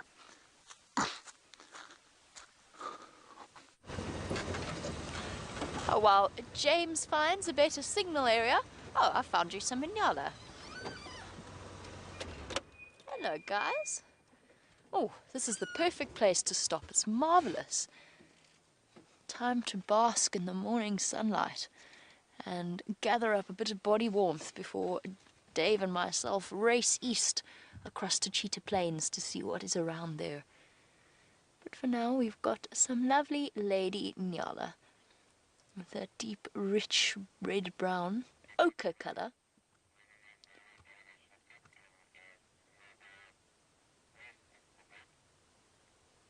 And one little fuzzy male just starting to get the fluffiness that will slowly, when he's a bit older, turn into an impressive dark colouring and a very saggy beard.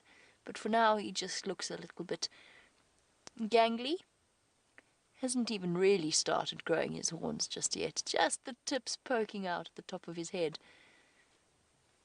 Kind of looks like one of those teenagers that has started to grow a beard, is trying to grow a beard.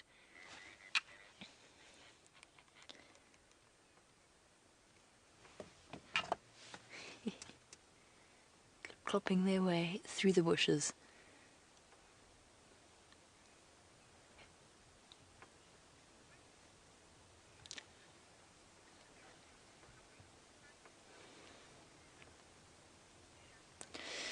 And Shamsun, just talking about our health of our animals in general, they're now relatively resilient creatures. They will be ones that survive this drought quite well.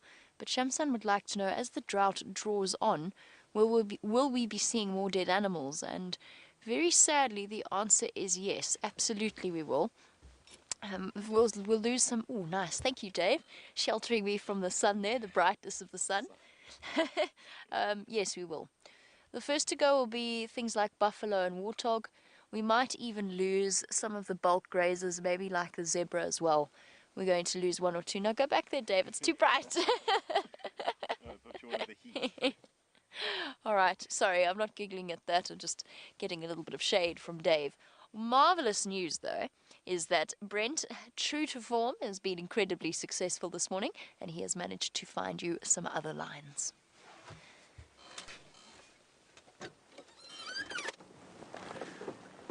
So we're checking around, we didn't find any tracks. As we're coming down the road, and I was expecting to find tracks in this area, I suddenly saw him. He's just hiding behind a bush there. There you go, one of the Birmingham boys. And then just to our right, 3 of the Nkuma ladies. No sign of the other sets of cubs. So you probably find those 2 females are with their cubs, wherever they might be. Like they're enjoying a nice bask in the early morning sunshine.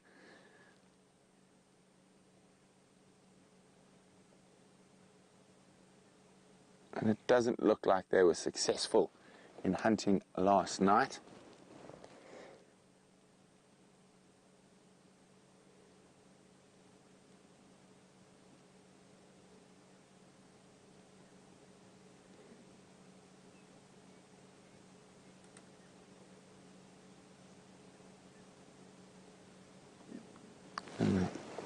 See, she's grooming herself.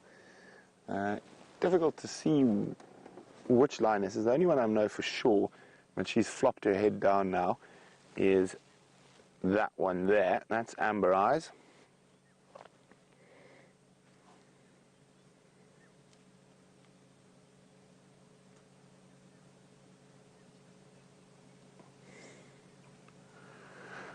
Now, we're in a bit of a thicket here, so what I'm going to try to do is move around so we can get a nice visual of the male as well as the 3 lionesses. I'm just trying to think which is going to be the best way to do that. Of course, the lionesses are lying in the best way to do that, so I'm going to have to go a little bit wider.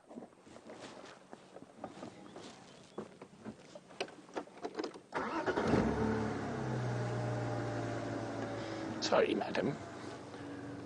Okay, let's try find a good spot to view the big boy, because his head's up.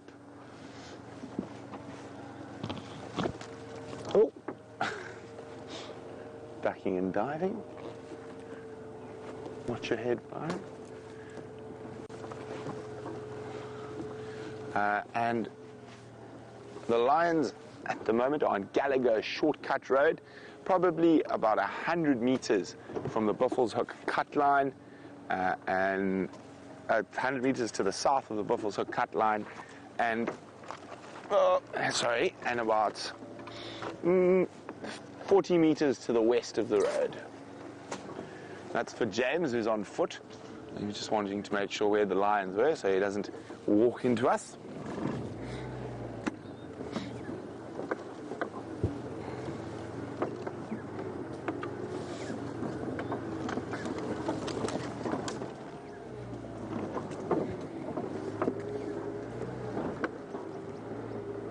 Okay, I think we're going to get ourselves into prime position shortly.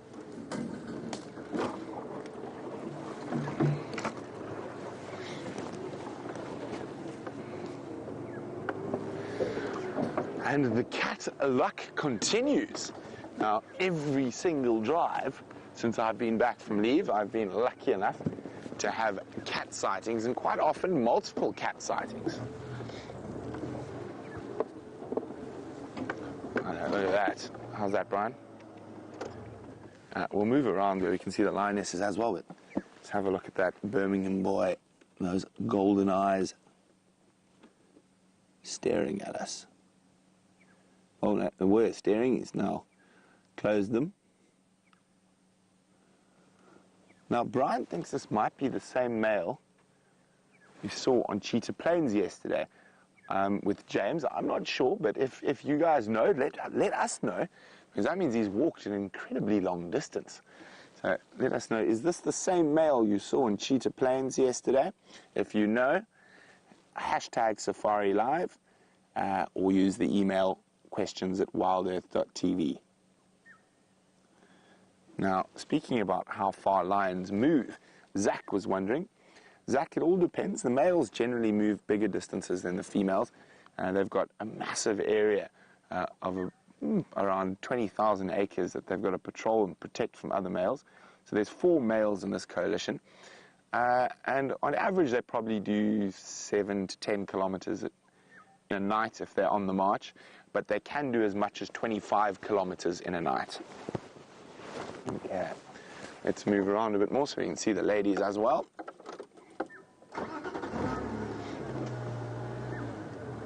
Watch the thorns behind you there, Brian.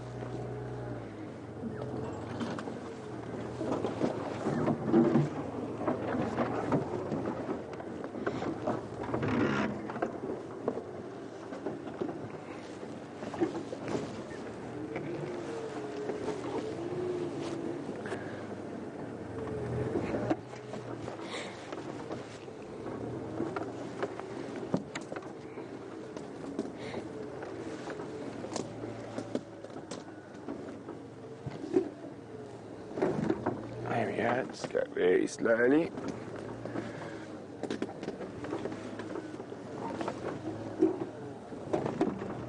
There we go, so now we've got that beautiful male, and then we've got the lionesses just in front of us.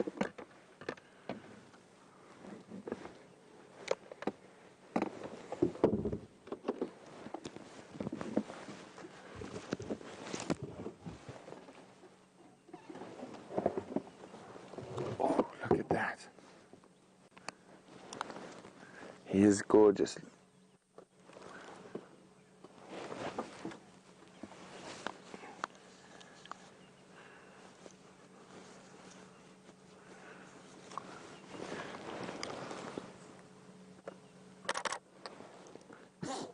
Oh, bless you. There's a lioness sneezing in front of us.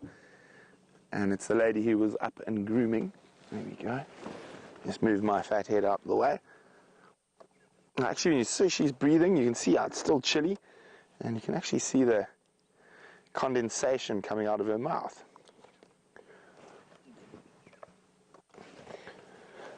There we can see, reasonably hungry. Oopsie, there it goes.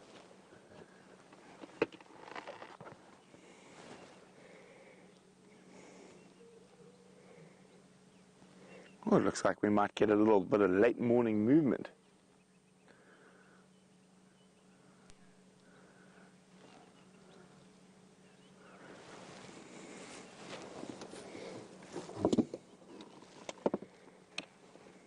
Oh, no.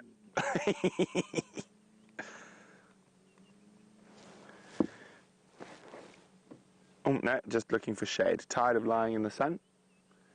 And it looks like we've got a lot of heavy heads around us at the moment. And there we go, the other 2 lionesses are sleeping. The male's half sleeping.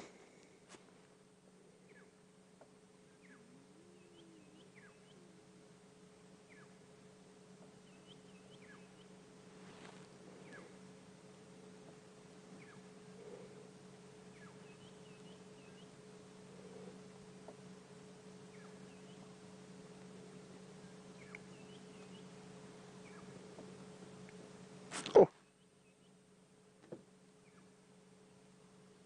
Sleepy, sleepy. Oh, there we go. Look at those eyes. Absolutely gorgeous. Eyes are closed. But speaking of lions, Jamie's got some of their footprints to show you.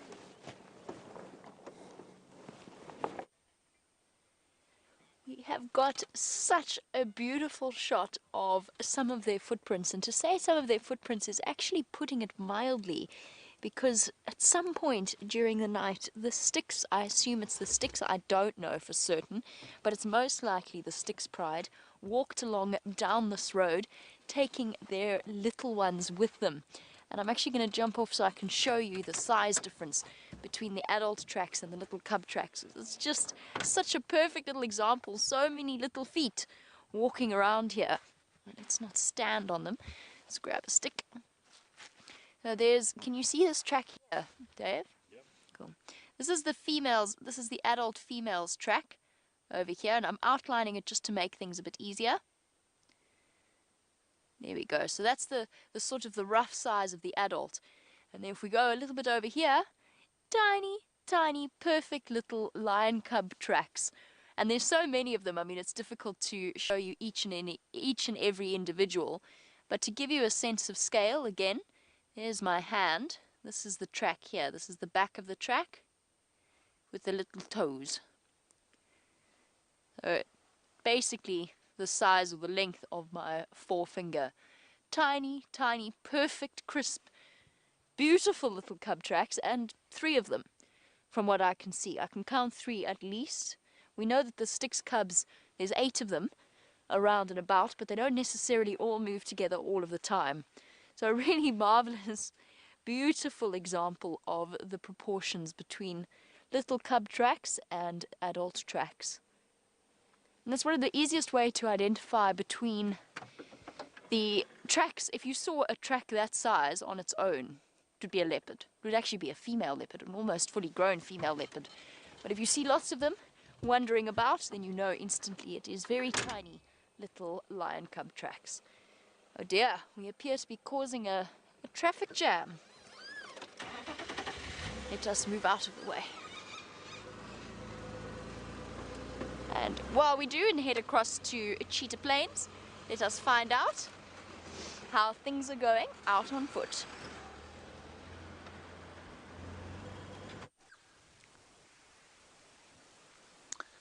Things for us are going very well on foot, but things for another creature out here have gone inescapably poorly over the last little while. Now, here, everybody, is a tortoise, a leopard tortoise on his back. Let me pick him up for you. And he's in some trouble. We don't really know what's happened. I'm going to show you where he came from shortly. Herbert found his house after he found him lying on his back like this. Now, what I'm going to do is turn him over, and you can see there in the sun, you can see an injury. Very clearly been injured by something there. This leg seems to be broken. He's unable to pull it back into the shell. The other legs have all been pulled into the shell, as has the tail and has the head.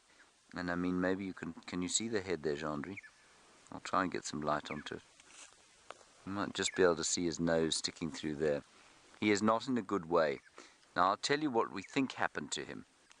We think quite possibly he was chased or kicked out of his home by a herd of impala that came running through here. There are tracks of running impala all over here. And Hendry, if you just want to have a look here to where he came from, if we look down here, he was clearly east-facing underneath in this little burrow here. Not a burrow, but it's just a really nice, comfortable spot for a tortoise to sit next to a stump of a tree in order to avoid precisely what's actually happened to him. I don't know if he came out for a bite to eat or something like that, but they'll get next to trees like this precisely so that buffalo or kudu or impala don't run past and kick them over. Anyway, this chap got kicked over, and I also want to show you he had a very, very tough life. I think he's going to die now, but I'm not sure, so we're not going to put him out of his misery. Look at this crack down his carapace. This is an old crack from when he was a very young tortoise. You can see it's healed, but it's grown very strangely. And that would have been for many, many years. I'd put this tortoise at well over 30 years old. And for many years, his crack that he developed obviously is a very young tortoise. just kind of grew strangely. And it just goes to show that these animals are amazingly resilient. So I'm not going to try and put him out of his misery. I think he's in a severe amount of pain. I don't think he's having a good time at all. The only thing I am going to do to help him is put him back in that burrow, and maybe he will survive. I think quite possibly he will die. The last thing to tell you is that these two front scoots here and the two rear scoots are used extensively by traditional fortune tellers or soothsayers to show you the direction that your future will take. On that note, let's head across to Brent Leo Smith, whose present is currently filled with salon quality hair.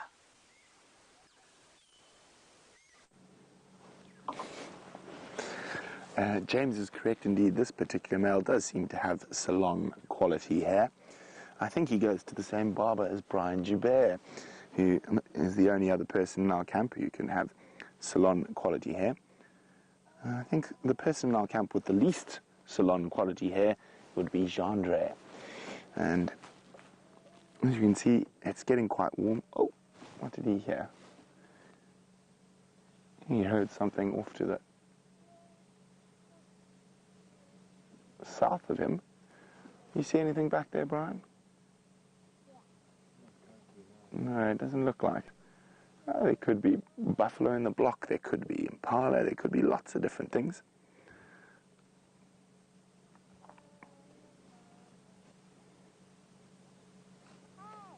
Oh, look at that. Isn't that gorgeous? See how he's lifting his nose, testing the air, seeing what he can smell. He's not opening his eyes while he's doing it. But definitely worth a little snap. I hope you guys are getting some great screenshots of this. And remember to share your screenshots with us. Hashtag SafariLIVE on Twitter, or pop them on our Facebook page, which is SafariLIVE. Of course, there's numerous Facebook groups that our fans run. Juma Junkies, Wild Earth fans. Can you think of the others, Brian? There's lots. And I'm sure everyone appreciates if you put the screenshots onto any of those groups as well.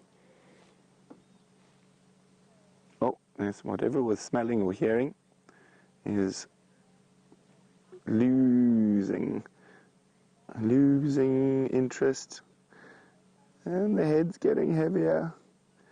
Is it going to touch the leg? There we go. Oh, yes. Comfort. The paw pillow, a well-utilized thing by lions, both male and female.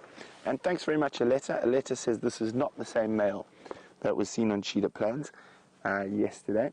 And this male's got more scars on his schnoz. In saying that, though, it is not impossible for a male lion to walk from cheetah plains to here. It is quite far, but they are more than capable of doing it.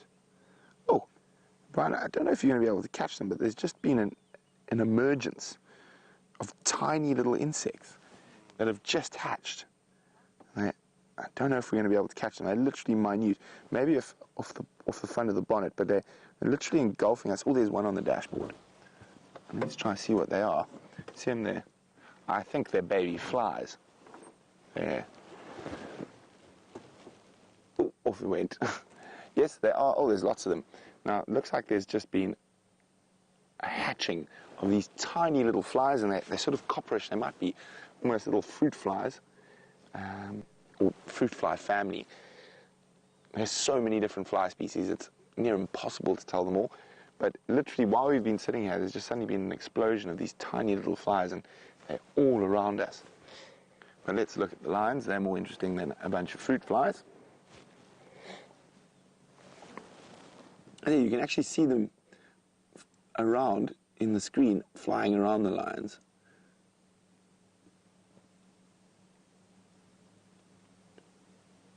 And they could have hatched out of a pile of dung. You can see lions always have a few scrapes upon them, and it's a tough job catching buffaloes and such. But they are incredibly adept at doing that, and they are hungry. Oh, there we go, head up next door. And going down. Woof.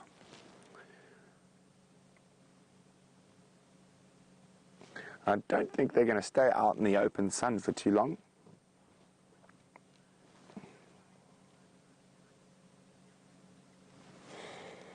Now, lions are covered in a very tightly packed, thin fur on their back. It's a bit fluffier on their bellies. Now, Justin's wondering, even with their fur, could lions be burnt or get the sunburn? It's very unlikely, Justin. What normally happens, and the reason lions move into the shade, is because their core body temperature raises. So if a lion's body temperature raises by even 3 or 4 degrees, it can be near fatal. So they try to minimize their movements when it's hot, and I'm quite sure it won't be too long before these two lionesses lying out in the sun here move to join the other lioness who's in the shade. So there she is. And they'll move throughout the day as the sun moves through the sky.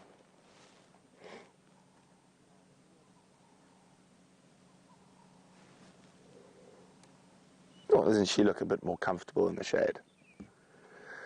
I think Brian and I, on the other hand, are quite enjoying basking in the sun from that chilly start this morning. And that's probably what the lions were doing before we got here, and that's why they're out in the open, enjoying a bit of morning sunshine. Now, I know what Brian's trying to do. We're trying to see if we can see any suckle marks. Not on that female.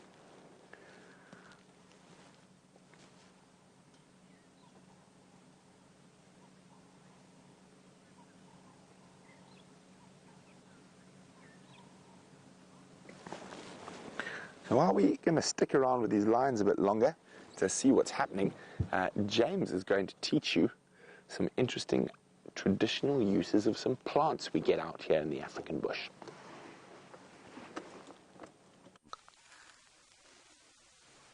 We've just had a lesson from Herbert, everybody. It won't be a long lesson for you because you want to go back to the lions, but Herbert has created something here called Untsonga.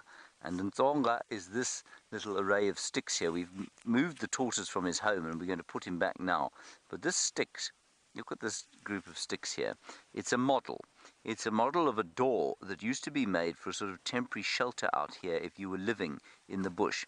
He's used, he's used any kind of twig that he could find, but he's used red thorn bark there, just like the red thorn I ate earlier this morning. He's found that bark and tied these sticks together.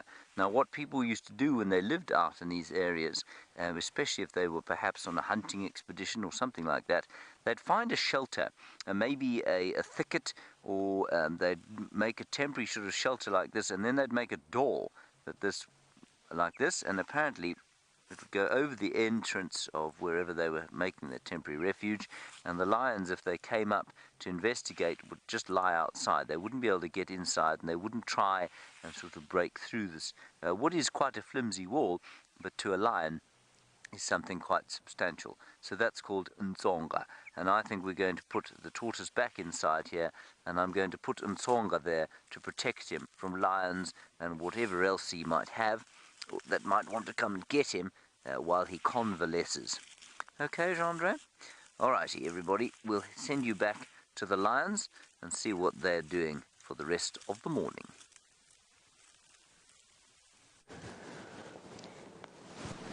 Well, the lions are doing exactly what they were doing when you last left us. I'm just going to...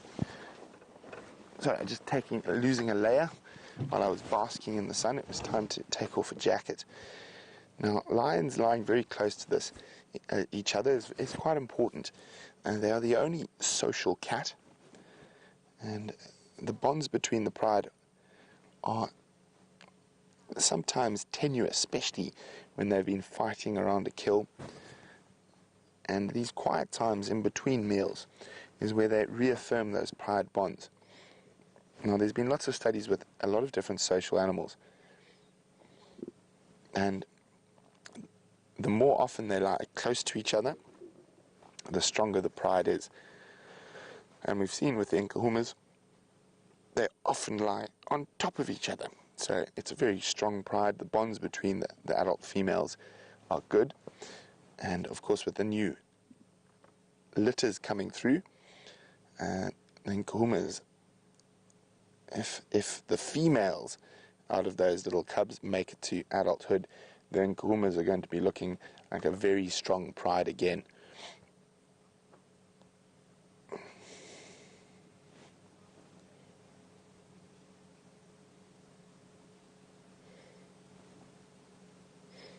Let's just reposition slightly so we can have a look at that female who's lying in the shade.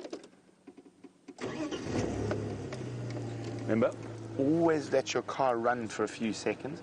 Even with animals like this that are so relaxed around the vehicles, just let the car run. And if you start and move, you can quite often give the animals a fight. But as you can see, we start, let it run, they haven't moved a muscle, and now we can move. What do you think we should try for the male? See if we can get a view through the bush of his beautiful visage.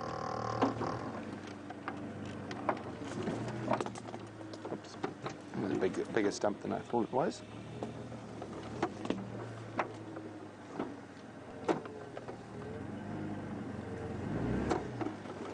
There we go.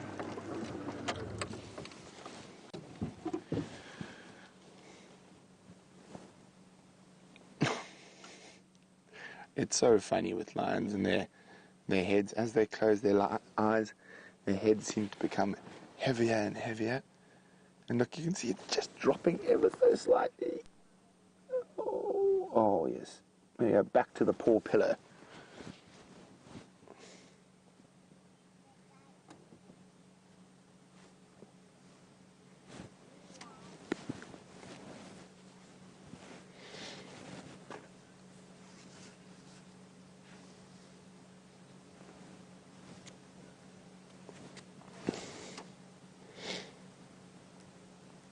So male and female lions will scent mark their territory using urine and scent glands on their paws.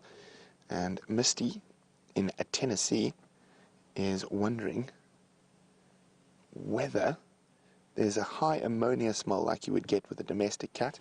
Not really, Misty. Lion urine, you can smell it, but I wouldn't call it I'd say it's a high ammonia smell.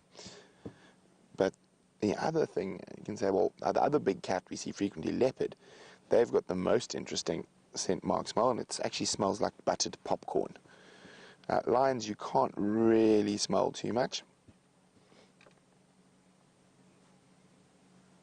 Brian, how would you describe a lion urine? It smells like urine, but not a high ammonia smell. And it seems like the little flies have decided Brian is the nicest smelling thing out here in the bush because they are literally covering his jacket. I can't see if they're any on my back. No, they're just after you. Maybe it's your shampoo, Brian. The luscious locks. The luscious locks.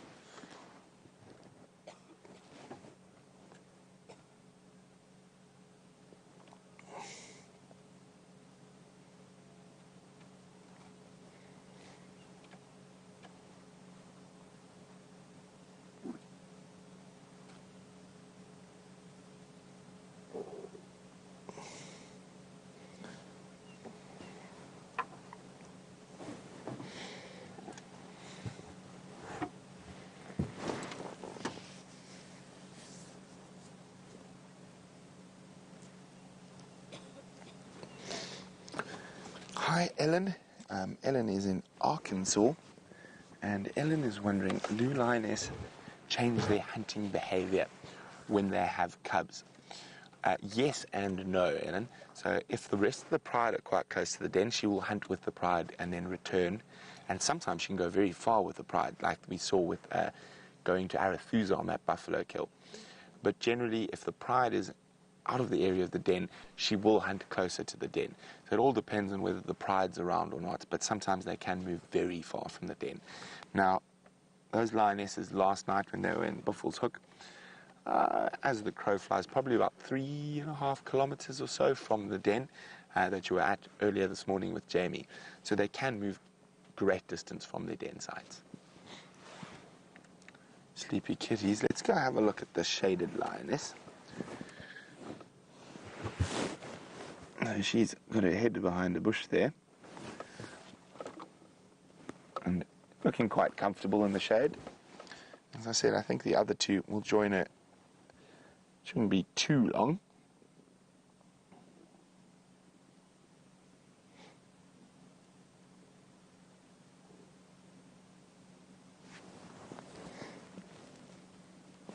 Now they are quite hungry, so I think it's definitely going to be quite an exciting sunset safari unless something bundles into them during the day. I think they're definitely going to be on the hunt this evening, so I'm sure James or Jamie will be here right with them.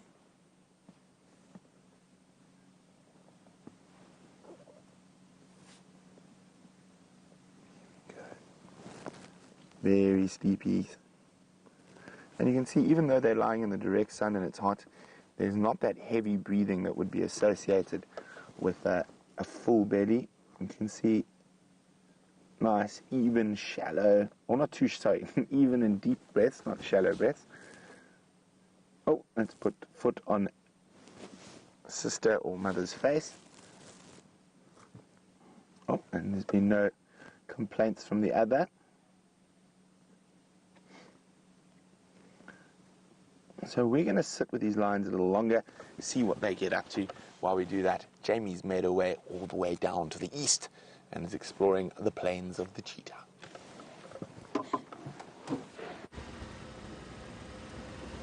Oh, we've made it all the way to the east in the hopes, I feel, this morning, and I have a good feeling about this morning, and perhaps we might encounter one of the less often or less frequently seen spotted cats. I chatted to Mike as we came in, and he tells me that Cheetah Plains at the moment is a maze of lion tracks, leopard tracks and cheetah tracks everywhere. And let us go and see if we can't untangle the maze part and figure out exactly where everything is. There's also lots and lots of hyena tracks, which is unusual for Cheetah Plains. Well, first place to start, naturally, is to go and check all of the water holes. We're just arriving at 3 in a row pan, the most imaginatively named waterhole in all the area. As you may or may not have guessed, it consists of 3 pans in a row. Last time I stopped here, there was a marvelous leopard just waiting to surprise us. And perhaps our cheetah would be so kind as to do that for us this morning.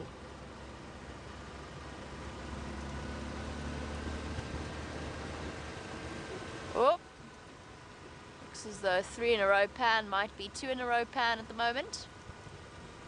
Yep, 1 pan minus water. That one's empty. Okay, see if it's 2 in a row pan, or perhaps it's just 1 in a row pan.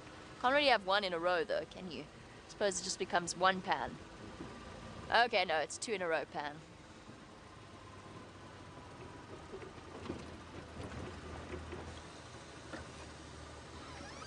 Here we go.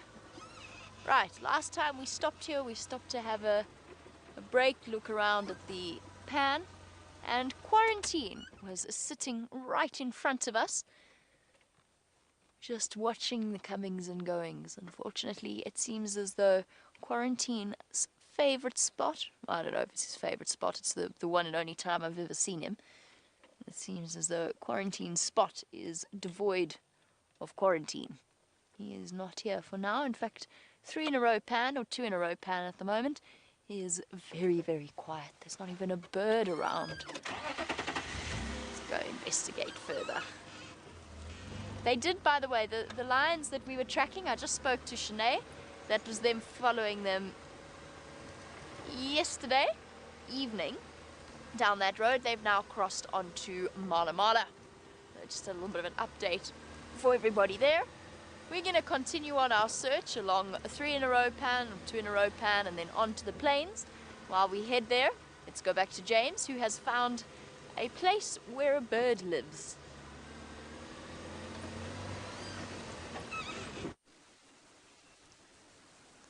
That's very cryptic, isn't it? A place where a bird lives. What could that be?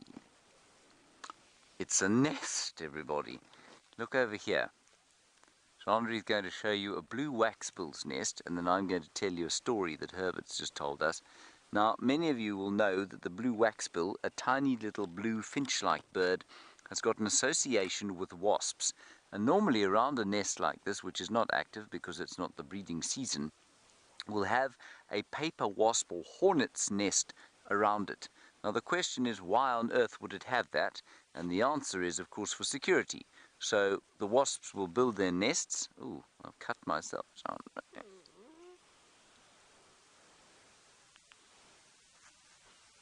I'm just kidding, I'm right.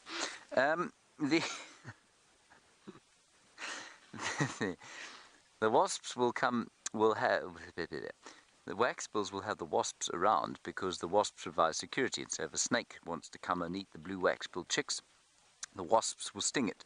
I'm not sure exactly what the benefit to the wasp is, of course. Now, Herbert reckons that the benefit is that normally inside a waxbill's nest they will lay 3 or 4 eggs.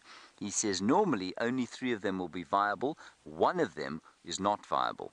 And that one that isn't viable, they open up the waxbills just before they fledge, or in fact, probably while they're still fledging, they'll open it up and leave it at the entrance to the nest, and the wasps will go and eat the yolk and the albumin of that egg. Now, I don't know if that's, I've never read that before. It seems quite viable, because what advantage could there possibly be to the wasps setting up their nests around the waxbill nest? Your other question that Herbert just asked me and I was unable to answer is, how do they communicate? How do they tell each other that this is where they're going to be? And I mean, that's not just across species, that's across almost an entirely different kingdom of creature. So it is a fascinating thing, that. Anyway, that's what goes on there, and I think it's quite a nice theory that Herbert's got, that they leave an egg as a bonus for the security detail that the wasps provide. Let's go this way, Hendry, and then we're going to wind our way down over there. Now, there are some buffalo tracks here. We picked up some male lion tracks. They're not very new, so I don't think we're going to find those, but we might be lucky with the buffalo. Herbert has found something else here, if you can believe it. He's unbelievable. It really is such a joy walking with him because we learn so much. Let's go and find out here. There's a pushed over marula tree, and we'll see if there's anything underneath it or within it. And you can see, I'll just quickly show you one buffalo track. I don't know, Jean-Ré, can you see this one? And it's just a it looks like a large cow track there, everyone. And that's what that is. Big buffalo going that way. A whole herd of them came through here sometime during the course of last night. They're the same tracks, I think, that Jamie showed you earlier on, right at the beginning of the drive. What have we got here, Herbie?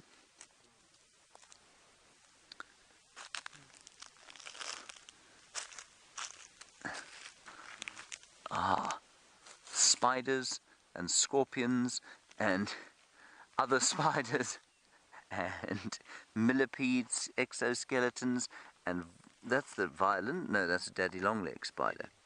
Amazing. Okay, so let's begin over here. I think, let me take a piece of grass. Hendry, let's look at the wolf spider first. It looks like a wolf spider. Can you see it there? You got him there. Hendry? Yeah. There he is, wolf spider. You can see him attacking the stick and now disappearing. He's gone underneath there. And then over here, the exoskeleton of an olive burrowing scorpion. I'm going to try and pick it up and put it in the sun, but they are very, very delicate.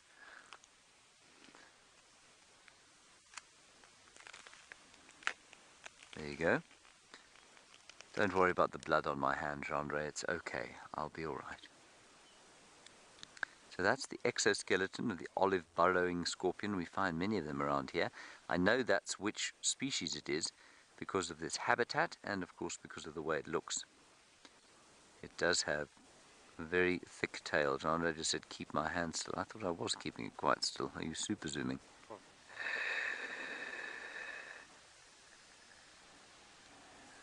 Alright, let's put this back down here. There is also a daddy long-leg spider. There is also a whole lot of exoskeleton from millipedes under here. We're going to leave them be because Jamie's found a very small, little tiny baby elephant.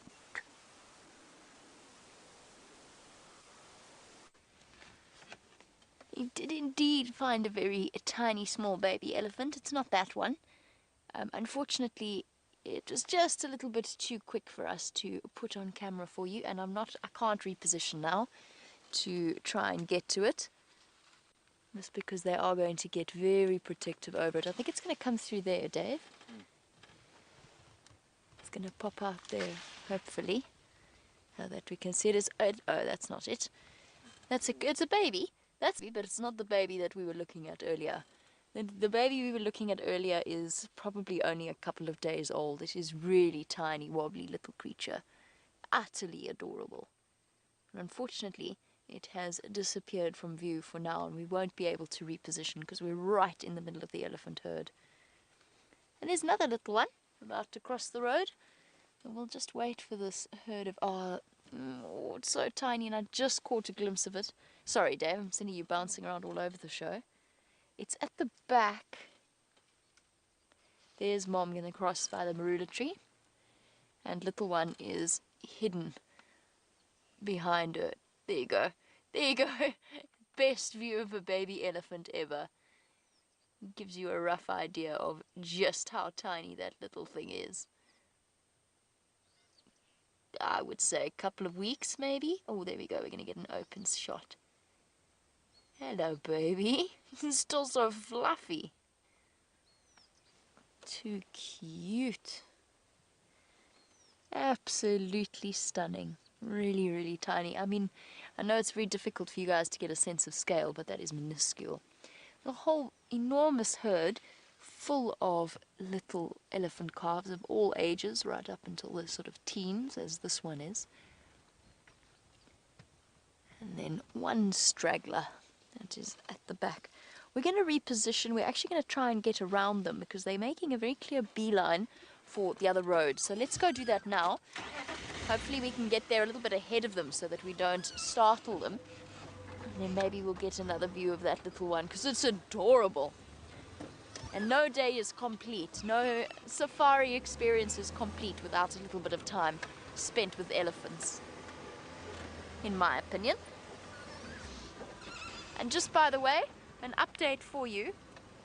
The Karula and her cubs are safe and sound south of our boundary. So they moved south after the incident this morning with the hyena. They've disappeared to the south. And they're both cubs are present and accounted for and safe. Just a comforting update for you all. If you were concerned, as I'm sure you were. Come on, Rusty, let's try and be a bit quieter. Here we go. They're going to come to us, which is perfect. That's exactly what we want. I'm going to try and put us in the best possible position. It is into the sun, but it is in line with where they are coming through. Ah, we all stopped to feed now. Hey, look at this. Tuskless elephant.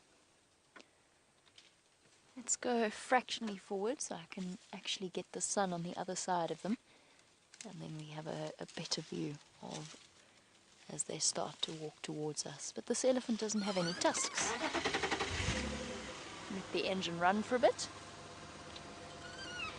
Oh, tuskless elephants. A naturally occurring phenomenon, although it has been artificially selected for due to human interference, but it is a naturally occurring genetic abnormality. It occurs, elephant. It occurs in about 4% of elephants throughout the world naturally. That percentage has been boosted right up to around 10, even up into places in Zambia, up to about 30% of elephants now born without tusks. And that, of course, is due to tremendous amounts of poaching in those sorts of areas. And this is actually a tuskless female, which we see. There's a herd with 2 tuskless females, and I'm wondering if it's not this one. Impossible for us to tell at this point. And then, in complete contrast to our elephant without tusks, just have a look at this little youngster that's come through behind her. And for his size, his tusks are absolutely enormous for his age. Look at that. you'll see when he walks into the open, you'll get an idea of just how disproportionately large his tusks seem. And now that, when he grows up, that bull, and it's very clearly a bull, judging by the thickness of those tusks, that little bull is going to be one to watch. He might have monster tusks if he doesn't break them off. Because he's young. I would say he's under 10 years old. Maybe not. Maybe not quite. Maybe just around 10 years old. A complete contrast to our tuskless female. And I was so hoping our elephants were going to keep coming in this direction.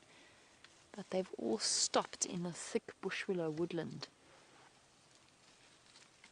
I was hoping they were going to go for a drink at Cheetah Plains Pan. I've just realized that Cheetah Plains Pan doesn't actually have any water anymore.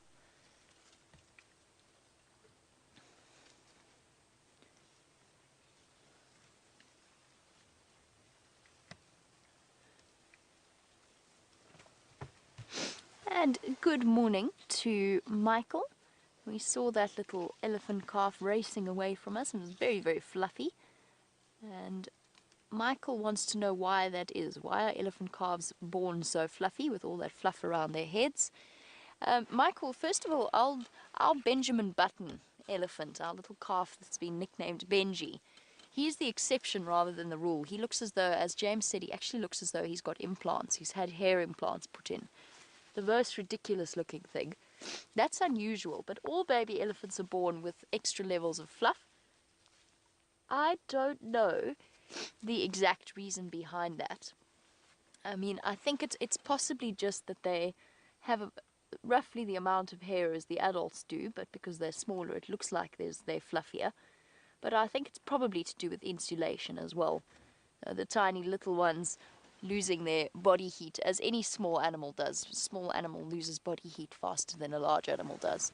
So it might be for insulation, but I have to be 100% honest with you. I don't fully know why elephants are born so much fluffier than their adult counterparts. I mean, the leopard cubs are, the lion cubs are, everything's a bit fluffier when it's born. But I don't know why that might be the case with elephants. Excuse me. I'm just watching them, trying to figure out exactly where they're going to go. Unfortunately, they've all pretty much disappeared into the tree line. I don't think I've got a view of any of them at the moment. And they've just decided to stop there. So while we search for a different view, or maybe even not search for a different view, maybe wait patiently for them to move out into the open, let's go back across to Brent and his sleepy lions. Not much has changed here. Now you can see as it's got warmer, the one lioness has opened her legs, exposing that white belly. Sorry, my head's in the way, to try release some heat. Other than that, there's been absolutely no movement. I was hoping they were going to get up and possibly move into the shade, but well, the opening of the legs is a sign that she's starting to get warm, so she might move into the shade shortly. I'm just going to reposition again a little bit because the male, we can have a look, he's flat as well. But the sun is creeping up on him, so he might get up to move shortly.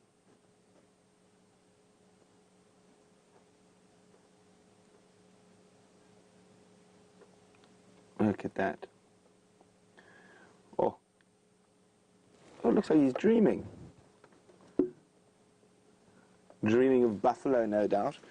Or is he dreaming of Nkahuma lionesses?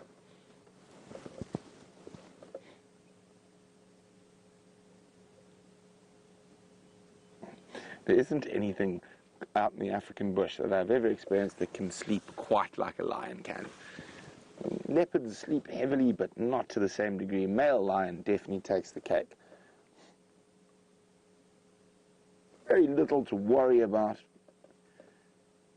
while you're having a nap, apart from maybe an elephant.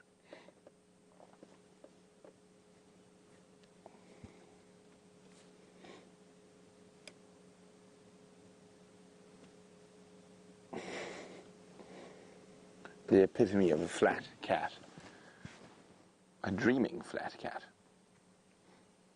Almost half expect to see his legs start scurrying as he's chasing something through the bush. But his eyes twitching and his mouth are twitching.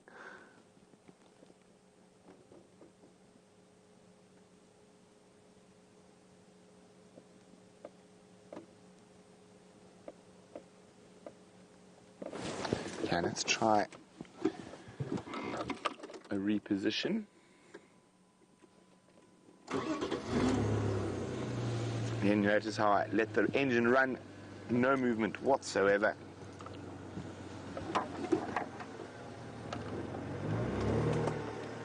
Oh, quickly across to the other vehicle, or not sure what.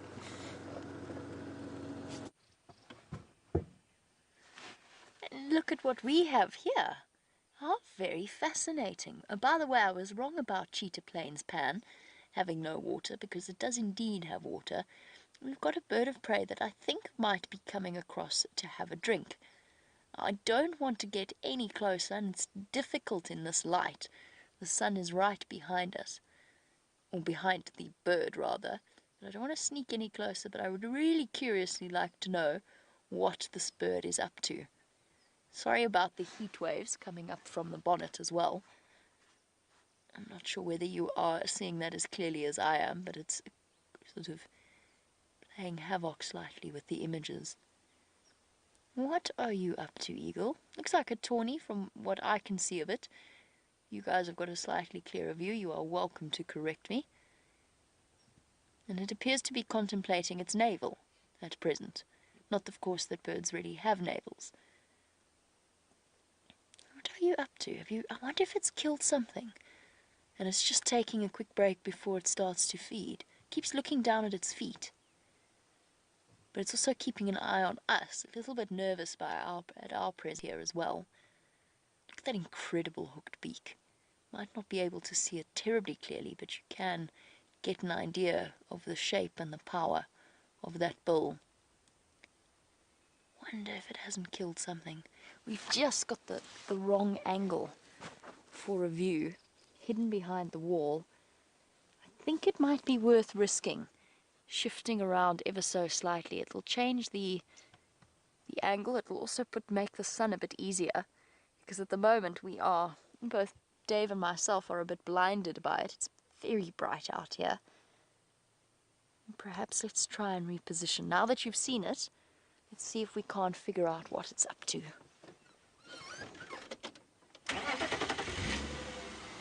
The engine run a little bit.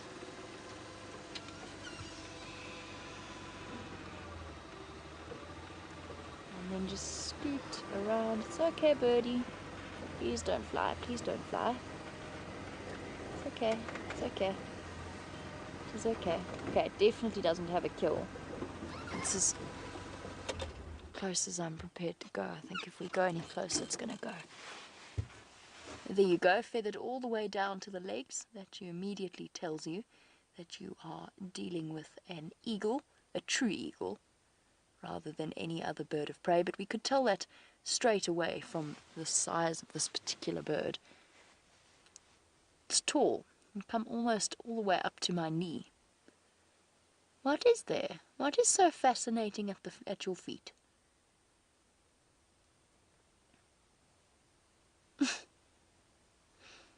This is most bemusing. Might be down here to look for termites and birds of prey, not necessarily stuck on feeding on just things like rodents and frogs and birds. They will also catch insects. I'm not 100% why our feathered friend is grounded for now. Not even particularly windy. It is just phenomenally bright. Trying to see if there's another bird of prey around us. Perhaps might give us a hint. Maybe he's just come to sunbathe. Makes sense. I was just saying to Dave that the temperature feels like it's dropped ever so slightly, so perhaps our bird has come down to the ground for a bit of shelter from the wind and some warm sun to heat up after a very chilly evening.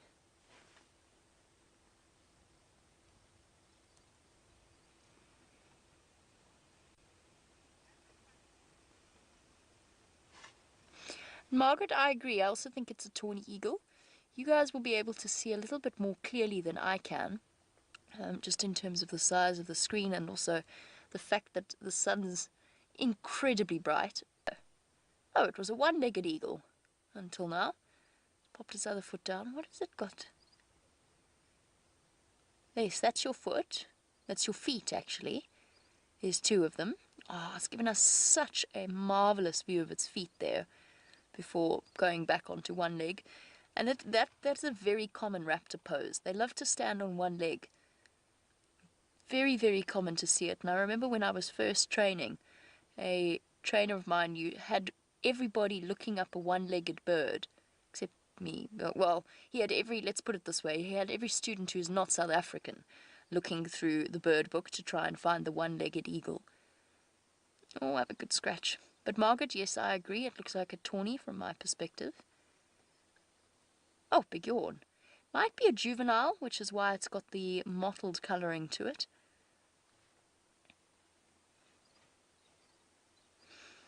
So we've got a bird seemingly fascinated by its feet, standing on one leg in the sun in an open area, not really doing much except for sunbathing. I think the conclusion is that this is just enjoying a good morning to warm up.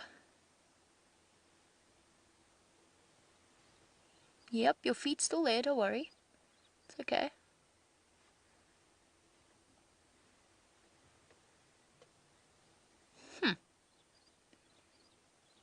Interesting. Still looking from side to side, probably making sure that nothing's sneaking up on it. Probably feels incredibly vulnerable down on the ground like this.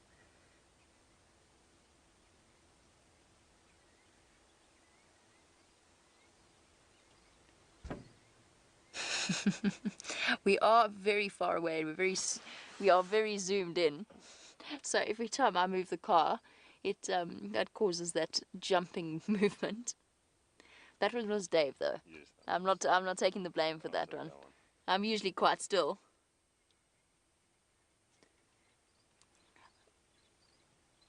Okay.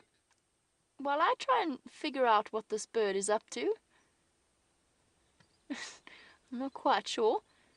I think Dave and I will probably move on. Let's go over to James, who's found one of my least favorite creatures.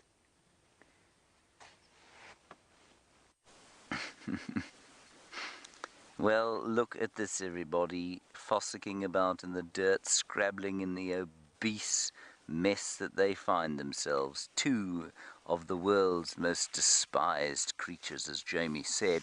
Ticks! Look at the size of these ticks. They are engorged with blood. They have sucked the blood of the buffalo on whose tracks we are walking now. And they are deeply vile. Let me pick one up for you.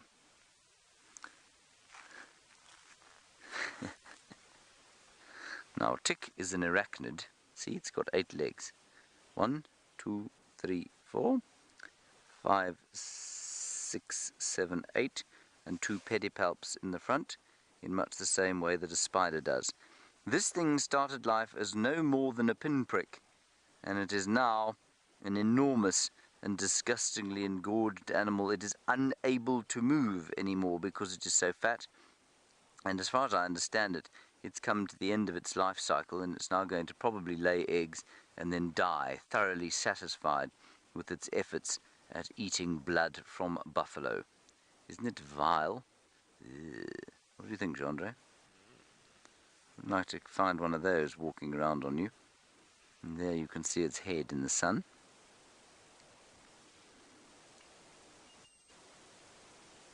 Absolutely astounding. Anyway, we're carrying on these buffalo tracks, and we're going to see if we can find them before the end of the show. I don't think we're going to. Looks like they were chased down here by lions, so we're probably going to turn towards the front. Herb's got something over there. Let's go and have a look. I'm going to leave these ticks over here. Just come over here, Gendry, if you don't mind. I've picked this other stick up, everyone, because I quite like it, and I think it's going to be a good stick. Once I've chopped it up a little, Herbie's found something quickly here, and then we'll send you back to Brent or Jamie, I'm not sure whom.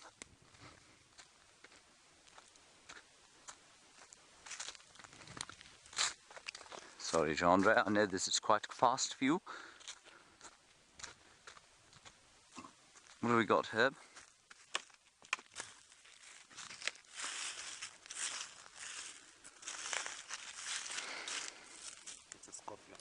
It's a scorpion. Tiny scorpion, everybody. It's underneath this little piece of bark here. Sorry. Oh my. Look at that. Can you see it, John Ray? It's just there. In front of my finger. Can you see it there? It's a tiny, tiny little scorpion about half a centimeter long. Have you got him? Look how tiny he is. I don't know what kind of scorpion that is. It's not one of those olive burrowing scorpions, everyone. And I can tell that because the pincers are too fat and the tail is too thin and the colour is wrong. It's not olive. I suspect it's one of those Opisthecanthus scorpions, but I'm not sure. Isn't that amazing? Minute. I'm going to put my finger back into the shot there. It's probably, well, with its tail, it's probably about a centimetre long. Isn't that fantastic? Just living under the log here.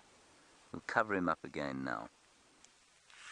Okay, let's go back to Brenty and the lions.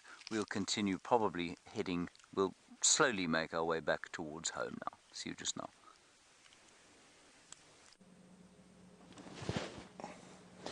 Now, the one lioness, the one who had... No, it wasn't. It's not the one who had her legs open. The one who had her legs open was Amber Eyes. The other lioness has got up and she's moved and she's lying next to her sister. And now she has definite suckle marks. So this one has cubs, so that pretty much confirms what we think, that 3 of the Nkuhumas have cubs at the moment. So we've only seen 2 sets, so there's still a 3rd set to find. Isn't that exciting? Now where her den site is, oof, only she knows. Now, we're not going to stay here for too much longer. I don't think the lions are going to move at all unless something happens to stumble onto them. But at the moment, it looks like they're going to be snoozing in this area and should be here on the Sunset Safari.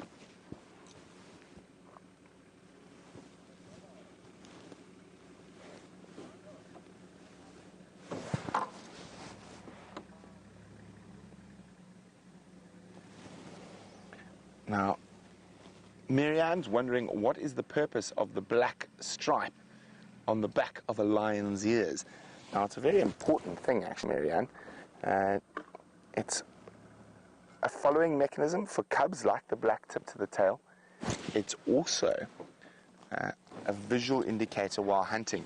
And there's some very interesting research being done on non-verbal communication between social predators when they hunt. And it looks like there's quite a lot of information that's relayed by movement of the ears while the lions are hunting. So very, very interesting stuff, very sort of groundbreaking when it comes to predator behavior. And there's a very, very well-known lion guy or lion scientist by the name of Craig Packer who's heading that research at the moment. I've been fortunate enough to work with him on a few projects. Very, very interesting, and I can't wait for the outcome of that study. It is going to be a while yet, though. Oh, it looks like Mister's popped his head up.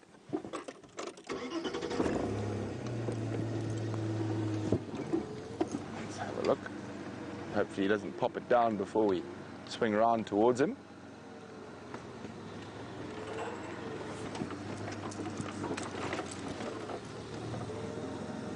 How's that, Brian? There we go. Well, he had popped his head up and possibly checking to see if the lioness has tried to sneak away while he was snoozing.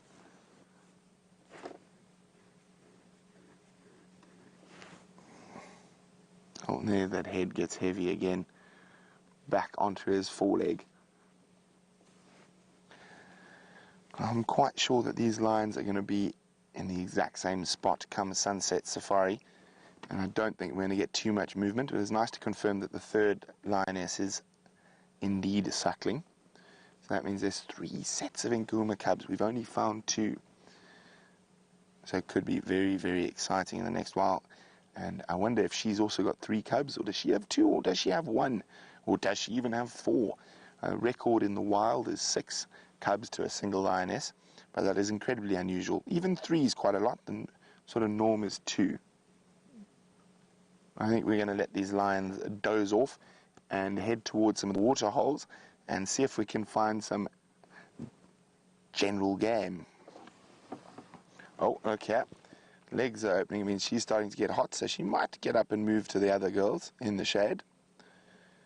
Now, April's wondering, what are the chances or the likelihood of the other set of cubs being close by? Well, it's quite good. All 3 lionesses have been using the little drainage systems on Juma. I mean, or 2 of them so far, so it's a strong possibility that she could also be using one of these little drainage systems on Juma. So very exciting.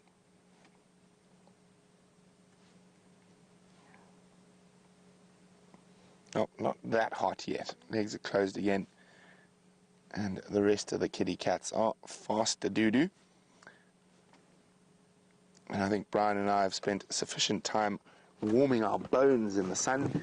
So we're going to leave these lines and see, as I said, make our way to a waterhole.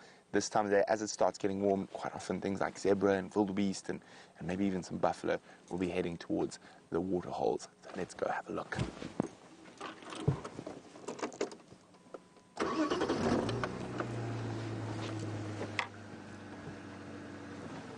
Okay, we're going to remove ourselves from here.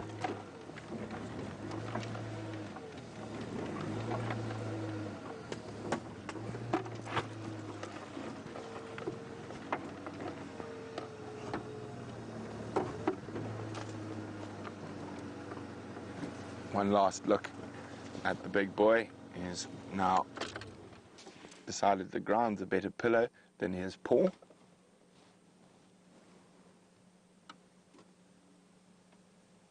Oh, so peaceful.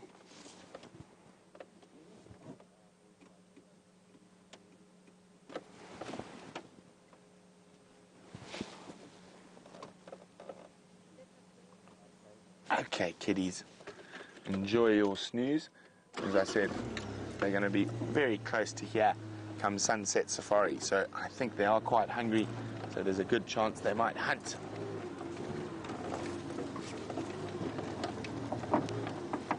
How did we get ourselves in here, Brian? Well, me neither. We must have been quite clever. Looks like there's a wall behind us. Oh, we'll have to go this way then. Yes. We came through along the elephant path. Big game trail here.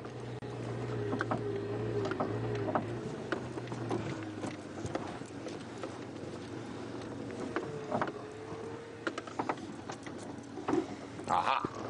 I think we went through here. Oh no, we went through there. Oh, we'll go through here this time.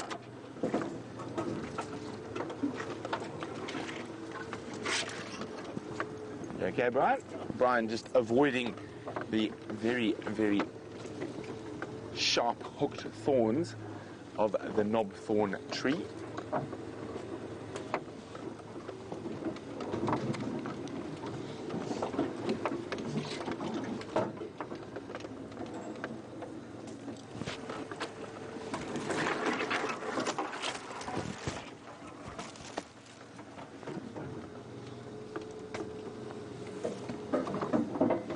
Just got to be on the game drive ready with yours quickly.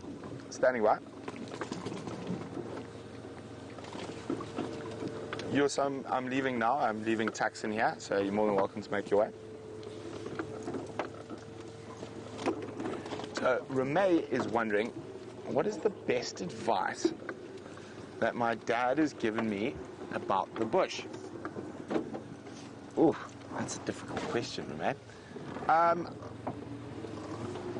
I'd say it's, rather than advice, it's been time spent, and in particular, probably time spent with elephants, and getting to learn the little nuances in their behavior, especially in the area I grew up in Botswana. And during this time of the year, we could have 20 to 25,000 elephants in 200,000 hectares. So just driving between the two camps, which was about 40 kilometers, you could see 2,000 elephants, and a lot of those elephants weren't used to cars.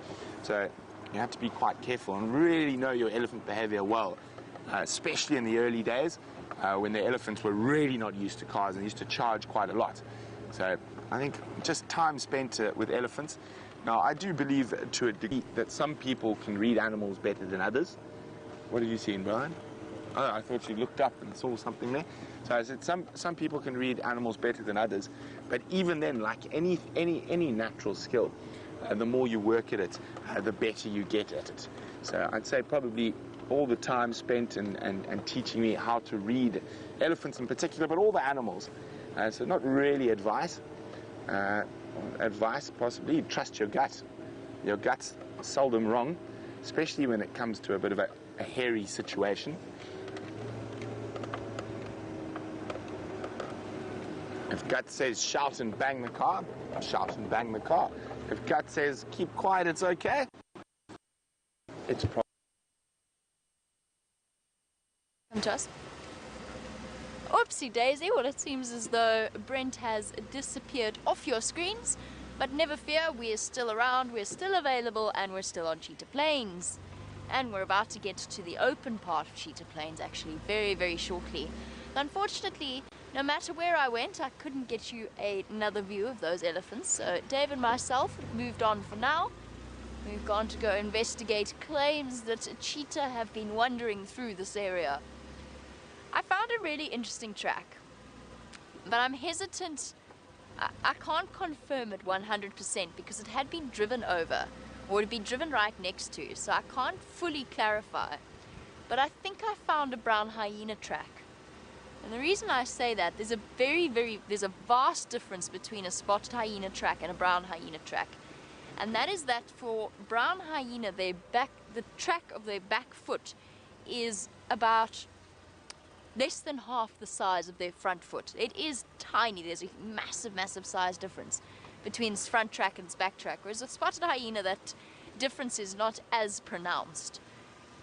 I've seen lots of brown hyena tracks in the past. This one was in such thick sand, and it had been driven next to, that I wasn't 100% sure, not confident enough to actually show you or give it to you as an example. But I think it is something really worth following up on Cheetah Plains in the future, keeping an eye out for. Because now that I think about it, it makes absolute sense. We've got the boundary of Kruger right here. We know that there's a brown hyena in the Kruger National Park. And then the fact that they might be coming onto Cheetah Plains for a visit is something very exciting indeed. And what's even more exciting about it is if I am right, I'm not 100% sure that I am, but I think I might be. If I am right, brown hyenas often walk regular pathways. So it'll be worth one evening before, we always start to head further west towards the end of the sunset safari, but it might be worth staying out that little bit extra at the end of a sunset safari one day and just checking that area around Buffalo Pan. Because who knows, we might have a marvelous surprise. And I think, as far as I know, there's only one brown hyena that has ever been seen on these live drives before. So it is something that would be incredibly exciting. Definitely something I would love to be able to share with you. So let's keep our fingers crossed that I am right. Okay, cheetah.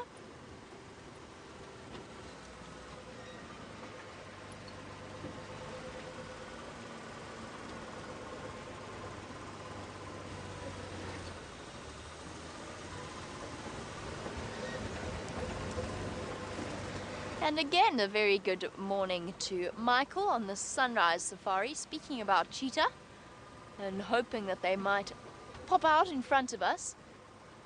I haven't seen any tracks, but I am checking very carefully.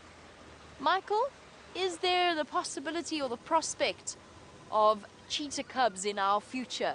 Absolutely there is.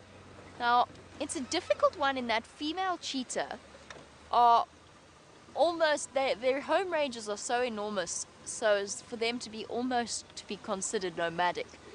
But when they do have cubs, then they do settle into one area in particular. Now, since these boys are often here, there's a chance that she could mate with them and then stay in the area. Let's wave hello to Mala Mala. And maybe he doesn't look like he's rushing anywhere, so we won't be following him. So there is a chance, there is always a chance that we could see cheetah cubs, and that would be, let me tell you something, it would make VM so happy. I think it would be the best. I mean, it would make all of us happy. You can imagine how wonderful that would be. But VM in particular has a thing about cheetah cubs. He is dying to see them on our live safaris. This has become awkward now. I'm gonna veer off to the right. This has just got too awkward for me. This is just really socially awkward situation. When driving two parallel roads at the same speed, it's like when you say goodbye to somebody and then you both walk off in the same direction, and then it just becomes awkward. That's what that was. That whole situation was just awkward. We'll move on. He doesn't look like he knows something I don't. Over to Brent, who's got a rare animal. Hold on. I'm ready. And it is a rare animal we've been seeing more of, and I'm going to stop where we can see them. They're a little bit skittish. How's that, Brian? Not great. Oh, there's a few around. There we go. There we go. There's a big boy at the back. Oh, off they disappear. It's quite a big troop, I'd say easily 25, 30, maybe even a few more of the Chakma baboon. Now, of all the animals out here, let me go back a bit. Of the carnivore slash omnivore. Oh, they're going to disappear into the tree line. One last look at that big boy. There he is.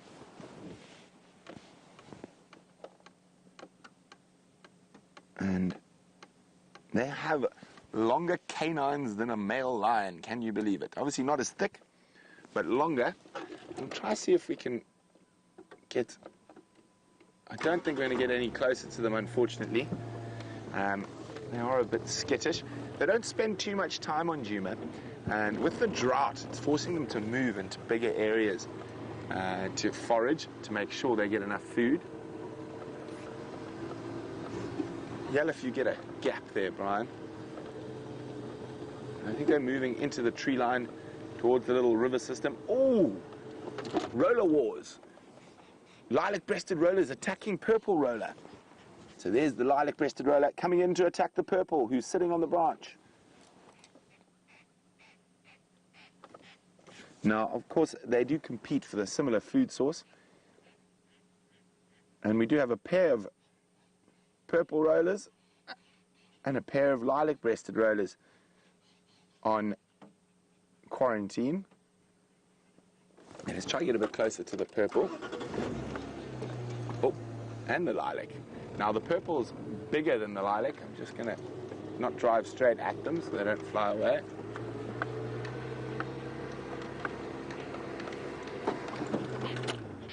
Okay. Now if we stick on the purple, I think it's going to about to be bombarded by the lilac. Oh, the lilac's all over us. All around us. The purple roller is sitting on the branch there.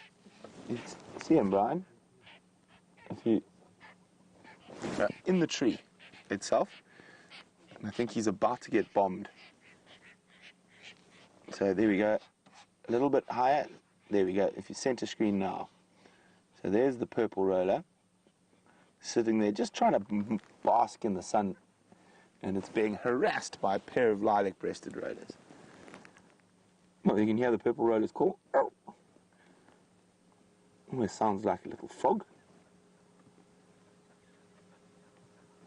Now the lilacs have stopped in the tree behind it, but we're just going to stick on the purple to see if those lilacs come back for another attack. So, roller wars on quarantine.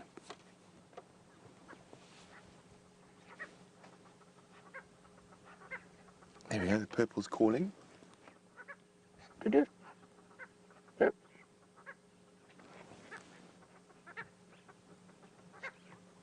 Now, as he flies, yes, there they come. Here comes the lilac after him. The purple's escaped. the lilacs are shouting from joy from the tree that the purple was previously in. Is that a lilac following the purple? Oh no, it's outside, sorry. On the far left of this dead tree, the one the purple roller was in, there's the lilac-breasted roller. So that purple roller found a spot where it could sit with a branch above it to keep the lilacs from harassing it, and then once they gave him a bit of space, he moved away from them.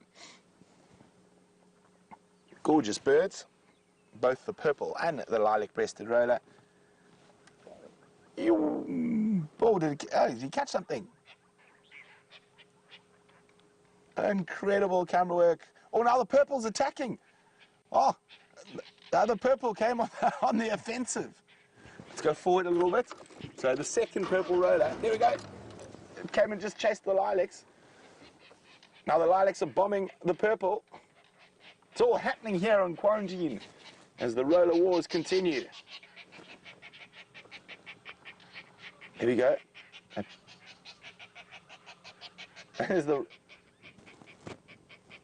Okay, if we come down a bit, Brian, there's that little marula. There we go. There's the purple roller. The second purple roller, as that other roller looked like it dived for an insect, the second purple roller came out and almost had a mid-air collision with it.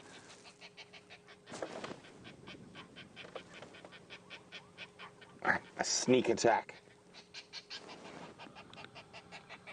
And the lilac-breasted rollers are not sounding too happy. You can hear the...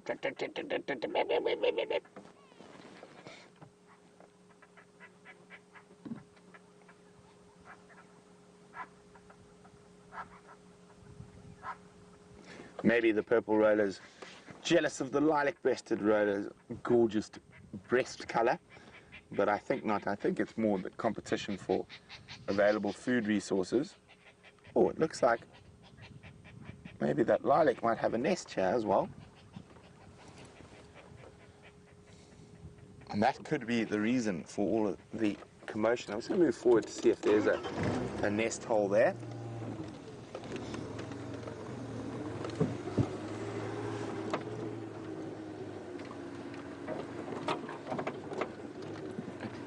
So the roller's flown, but it does look like there could. It's a very good spot for a lilac-breasted roller to have a nest. There's a hole in the cavity of that little apple leaf or rain tree. And there could be a nest, and that could be why the lilac-breasted rollers are so aggressive around this particular set of trees. Wasn't that fascinating? Roller wars.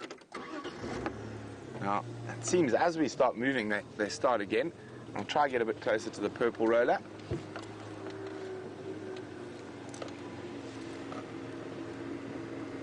Oh, I'm surprised it's letting us get this close. They are brilliantly beautiful birds.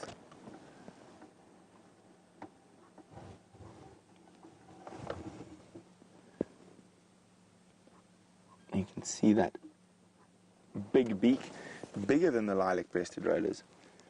And one of the other very diagnostic features, apart from the color and the size, is that the purple roller lacks rackets.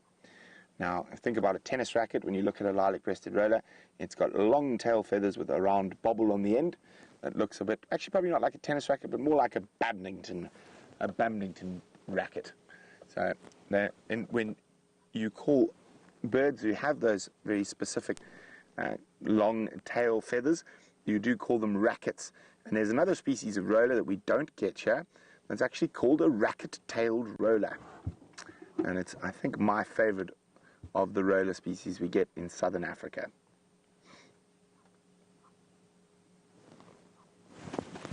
Oh, Brian spotted the lilac-breasted on top of a little cluster leaf. And you can see those long rackets sticking out. It seems like there's a standoff now between the rollers.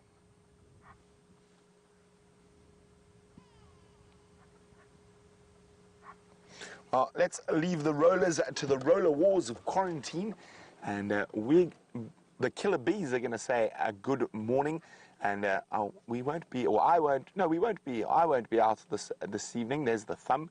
It'll be the James and James and Jamie will be out, and hopefully there will be lots of lions around, lion cubs. And I know you heard Karula has a kill to the south, so unfortunately she might not be around, but maybe another leopard will make an appearance. So from the killer bees, adieu.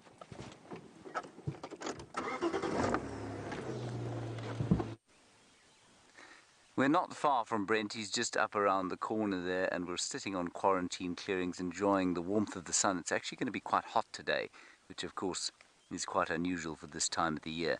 Just look at these beautiful seeds. You see them, Hendry? Glowing pale syrupy gold. Isn't that nice?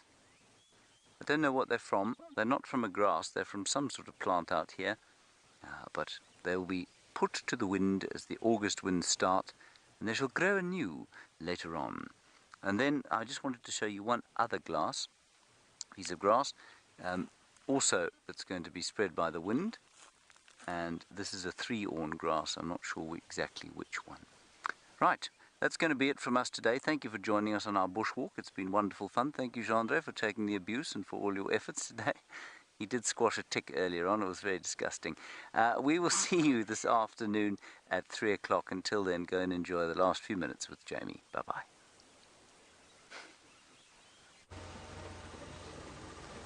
Oh, enjoy our last few moments on Cheetah Plains for now, before the end of the sunrise safari. Picked up on all of the lion tracks that have moved through this area, but I think that they are the lions that they've since found on Mala Mala, the Sticks, or around Mala Mala region, the Sticks and a couple of the Birminghams. No cheetah today, and Dave, or a pangolin actually. Every time I come to Cheetah Plains with you, you never find me a pangolin. Next time, okay, we'll see. We'll see. Promises, promises. Dave, of course, responsible for spotting the one and only pangolin in a very, very long time that any of us have seen. A scaly anteater, which is exceptionally rare to see, and it's a terribly tall order for me to demand a repetition of Dave's spotting skills. Perhaps almost unfair, but I'm going to maintain that it is a show of favoritism if he does not present us all with equal opportunities.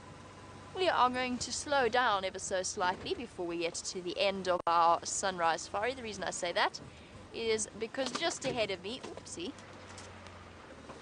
that stick nearly flew up and hit Dave in the head. You got to be careful about where you drive over in terms of the sticks in the sun. If you hit it at the wrong angle, you're going to fling it up and swing it into the car, which I've done before, multiple times. And Dave had a very lucky escape. Dave, that's what will happen to you if you don't find me a pangolin next time on Cheetah Plains. Okay, just checking. Just making sure.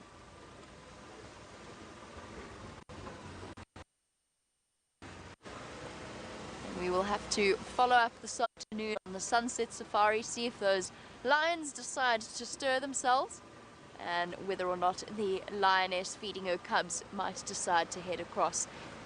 I'm sad that the Queen of Djuma crossed south, but you never know, she might return to us in due course, perhaps this afternoon. I must find out from the other guides if she has a kill, and I will update you all on that subject in a couple of hours. Alright, so we've reached the end of our sunrise safari. Thank you, Dave, for all of your fantastic camera work as always, as well as to Louise in final control and having to deal with our enormous amount of nonsense. And most importantly, thank you to all of you watching across the globe. I hope you have enjoyed the sunrise safari. It's lovely to hear some new names as well as our regular names. Not that it's not lovely to hear regular names, but it's lovely to hear some new names as well. Have a fantastic day. We will catch you on the sunset safari in a few hours. Bye-bye, everybody.